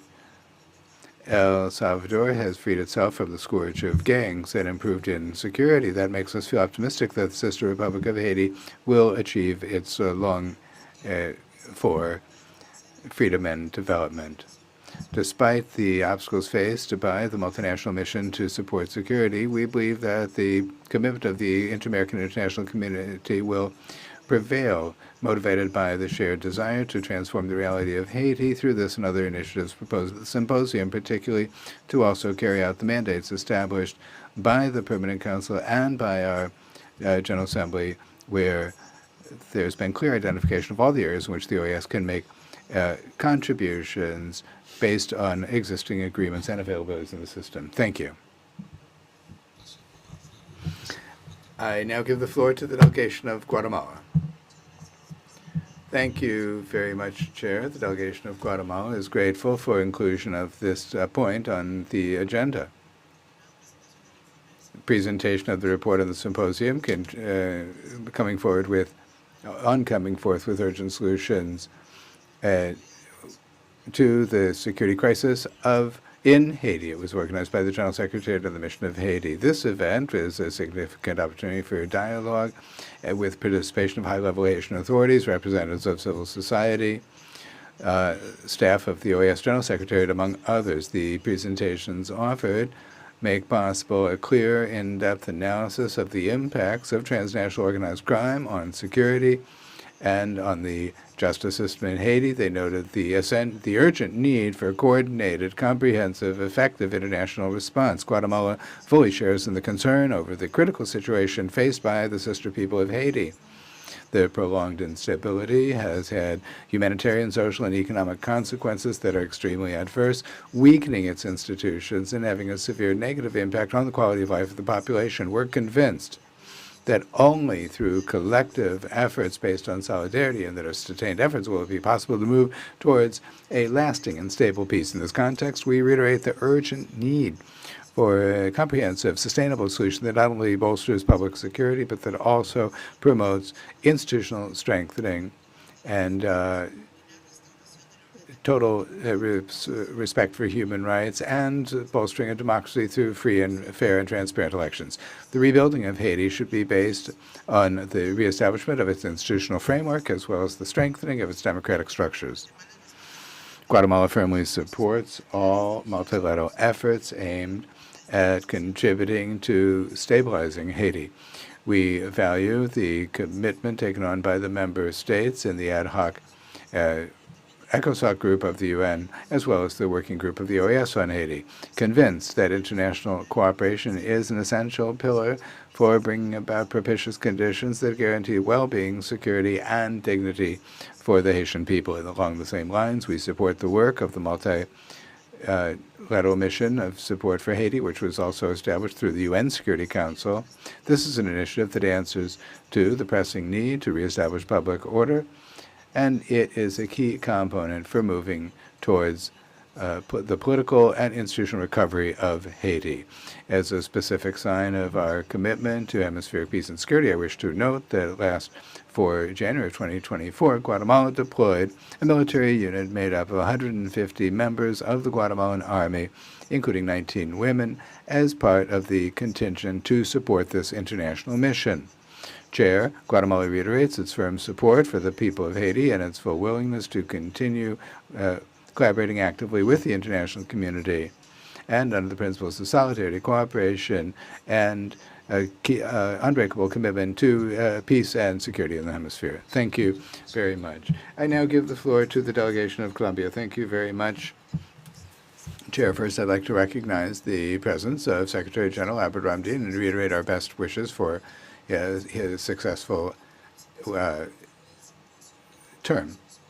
We also thank the Ambassador of Haiti for raising this issue on urgent need for solutions to Haiti. Colombia is in solidarity with the people of Haiti in the face of the very serious situation they face, and as a country that supports peace, we support all initiatives aimed at achieving peace. It's our conviction that solutions to this situation should be headed up by Haitian authorities with the support of the international community. We also would like to thank the Secretary General for the fact that during his inaugural act, he expressed the conviction that Haiti and the problems of Haiti and its solution should be one of the main issues to be addressed during this new stage in the life of the organization. We trust in his determination not only to continue urging the international community to support Haiti, but also for the OAS to be able to assume a more active role in seeking urgent solutions to which we can all contribute in a collaborative manner. The OAS can play a fundamental role in this matter, which is a matter of regional concern, and it can succeed in having the support of the international community be geared to bringing about a structural, durable, just, and dignified solution to the crisis faced by Haiti, headed up by the people of Haiti, and with the participation of and inclusion of different sectors of society. Colombia is developing a work plan for Colombia and Haiti that includes actions for the immediate, short, and medium term. The plan includes cooperation, trade, humanitarian action. In the area of security, we're moving forward in a permanent dialogue, identifying priorities and acting jointly. With a view to carrying out the work plan, a joint presidential declaration was signed in which it was agreed to carry out a cooperation agenda, including agriculture and food security, dealing with the climate crisis, defense and security, professional education, and trade, among others. Also, 5 MOUs were signed for cooperation between the National Learning Service of Colombia and the Ministry of Education of Haiti, and also with the Ministry of Agriculture, Commerce, Environment, and Defense, those ministries. Negotiations have also been concluded on the MOU between the Ministries of Culture. We're willing to continue supporting areas that continue to be identified as priorities to respond to the situation Haiti is facing and succeed in transforming the situation into the best example of how, in the region, we can work together and mobilize when one of our own is in imminent danger. Thank you very much. I now give the floor to the delegation of the United States. Thank you for ensuring that the Permanent Council received a briefing related to the recent presentations on the situation in Haiti, and we thank Ambassador Desilmé for her excellent summary of the symposium held on May 22nd. We commend Haiti's initiative to convene this important discussion, and we look forward to constructive, actionable outcomes ahead of this year's General Assembly just a few weeks away. Former Secretary General Luis Almagro made it clear by convening this symposium on his very last week in office, his second to last day in office. He made it clear that the security crisis in Haiti is our region's greatest challenge, and we all have an important role in resolving it. And we were very pleased that Secretary General Ramdin, in his inaugural speech last Friday, announced that Haiti will be one of 4 strategic priorities for his tenure. The United States government looks forward to working with Secretary General Ramdin and with member states on innovative solutions to this crisis. And I apologize, I should have said at the very top, Secretary General Ramdin, thank you for being here. We're very happy to have you here, and we look forward to working with you. The symposium on May 22nd generated consensus around certain key priorities for Haiti, including support for the MSS mission and implementation of the Secure HT framework, alongside strong calls to address impunity, arms trafficking, and electoral readiness. These outcomes and recommendations should serve as the foundation for a focused General Assembly resolution on Haiti, and the United States strongly supports this path forward. There was also discussion of atrocities being committed in Haiti and of there being a clear need for OAS leadership in coordinating and expanding support to vetted units of the Haitian National Police, enhancing arms trafficking controls, and supporting elections. The United States fully supports Haitian-led, Haitian-owned solutions, and we believe deeply in the resilience of the Haitian people. As my colleague Barbara Feinstein said at the event here 2 weeks ago, we believe the OAS is uniquely positioned to serve not just as a forum for diplomacy, but as a platform for concrete action. A greater OAS role in responding to the crisis in Haiti, reauthorization of the MSS mission's Chapter 7 mandate, or a different UN role are not mutually exclusive. In fact, we urge all OAS member states to support the swift designation in the United Nations Sanctions Committee of the individuals, gangs, and other entities responsible for perpetuating the violence in Haiti. As is well known, the United States designated the Vivre Ensemble Coalition and the Grand Griffe Gang as foreign terrorist organizations and specially designated global terrorists. Here at the OAS, the Secretariat for Strengthening Democracy has been actively planning for the day when Haiti is stable enough to hold free and fair elections. To assist in supporting a secure environment for Haitian citizens to vote, the OAS office in Haiti has made admirable efforts to support the Haitian National Police despite limited resources and limited mandate. And let's not forget the MSS Support Office is housed just a few blocks away at the OAS F Street building. In fact, the United States will be circulating an invitation to all OAS member states to attend a briefing at the MSS Support Office, tentatively scheduled for next Thursday, June 12th at 11 a.m. but we will share more details when it's confirmed. As Secretary of State Rubio has stated, we have a catastrophe in our hemisphere right now in Haiti, and that we are seeking to come up with an alternative strategy because the strategy that's now in place isn't working, end quote. The Haitian people need our help, and the OAS has the technical expertise and a dedicated staff willing to do more. It is now time for OAS member states to go beyond decrying the violence and horrors perpetrated against the innocent civilians of Haiti. Member states should be empowering and instructing the OAS to directly support the MSS mission, and member states should provide greater resources to the mission through the OAS. To some extent, that is already taking place, but we need to enhance and amplify that line of effort. More regional leadership, reflective of shared investment in the success of Haiti, is needed to achieve sustained results for the people of Haiti. The United States is prepared to continue playing a leading role, but there must be additional concrete commitments from other parties in the region. Thank you again today to Ambassador Desaulniers and for including this on the agenda. My government remains committed to collaboration in support of timely, actionable follow-up ahead of the General Assembly. Passo a palavra à delegação de... I now give the floor to the delegation of Chile. Ambassador. Chile is grateful to see the inclusion of this item on the agenda and the very complete presentation made by Ambassador Desaulniers on this seminar, this symposium, which Chile paid close attention to and which we consider provided valuable information on the situation in Haiti, particularly mindful of the depth, seriousness, and multidimensional nature of the crisis. In addition, Chair, we have interest in and expectations about the hope that the initial message of the Secretary General gave regarding the Haitian situation, regarding the urgent circumstances and the possibility of we at the OAS being able to have a more virtuous impact on the circumstances being experienced by the Haitian people. In line with these matters, I would like to note that Chile is giving impetus to an initiative to train instructors of the Haitian National Police by the Carabineros force of Chile. This is more of a joint effort being carried out together with the UN Development Program, UNDP, which we believe reflects not only the commitment of Chile to the security and development of Haiti, but also the commitment of the international community. And it underscores the role that this forum and other multilateral forums should play to find a solution to the crisis under the leadership of the Haitian people themselves. Thank you, Chair. I now give the floor to the delegation of Brazil. Thank you, Chair. First, I'd like to thank the mission of Haiti for its initiative of bringing this matter before the Council.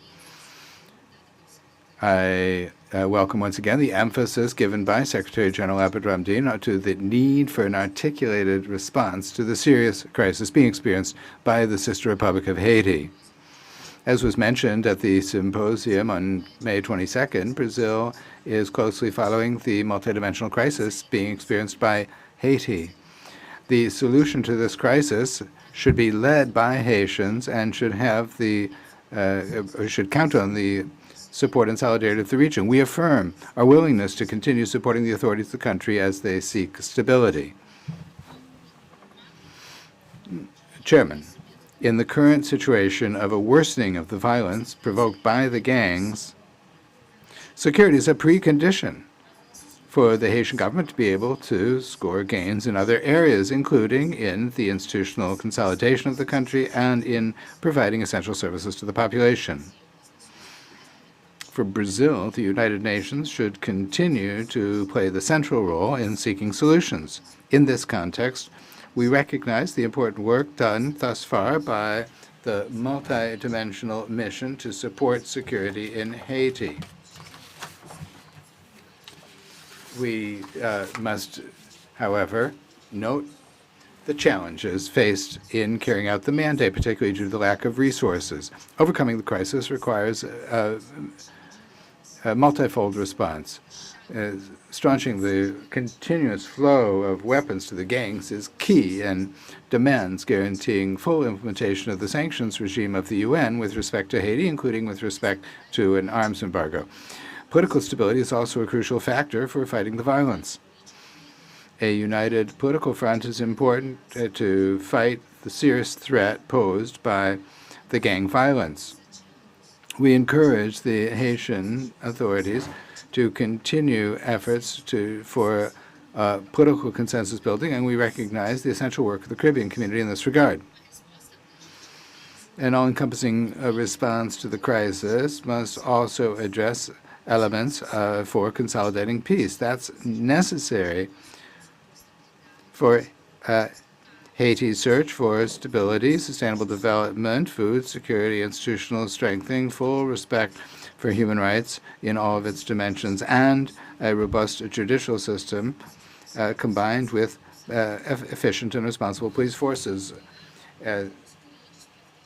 The response is necessary for all of the aforementioned aspects. As regards the role of the OAS, we have great expectations that the various mandates already approved by the political bodies of the organization can be implemented, noting the areas of excellence of the organization. We recall in this regard that Resolution 1237 of this Council, which organizes the various mandates that have emanated under the 4 pillars of the OAS. Finally, Brazil takes note with interest of the initiative of Secretary General Ramdin of reactivating the group of Friends of Haiti. We recall in this regard that there's also a working group on Haiti of this Council that was established under Resolution 1214. And so we would like to ask that there be a presentation by the Secretary General regarding his vision for the OAS's response to the Haitian crisis as soon as possible. Thank you very much, Chair. Ladies and gentlemen, for administrative reasons and also to allow for the interpreters to have, members of the Secretariat, and all delegates to have lunch, we must now suspend this session for 1 hour to take this break, and we will resume at 2:30 p.m. sharp, right here. Once we've gotten through the order of business of the regular session, we'll begin the special session right away on sustainable use of the oceans. So we now break for lunch.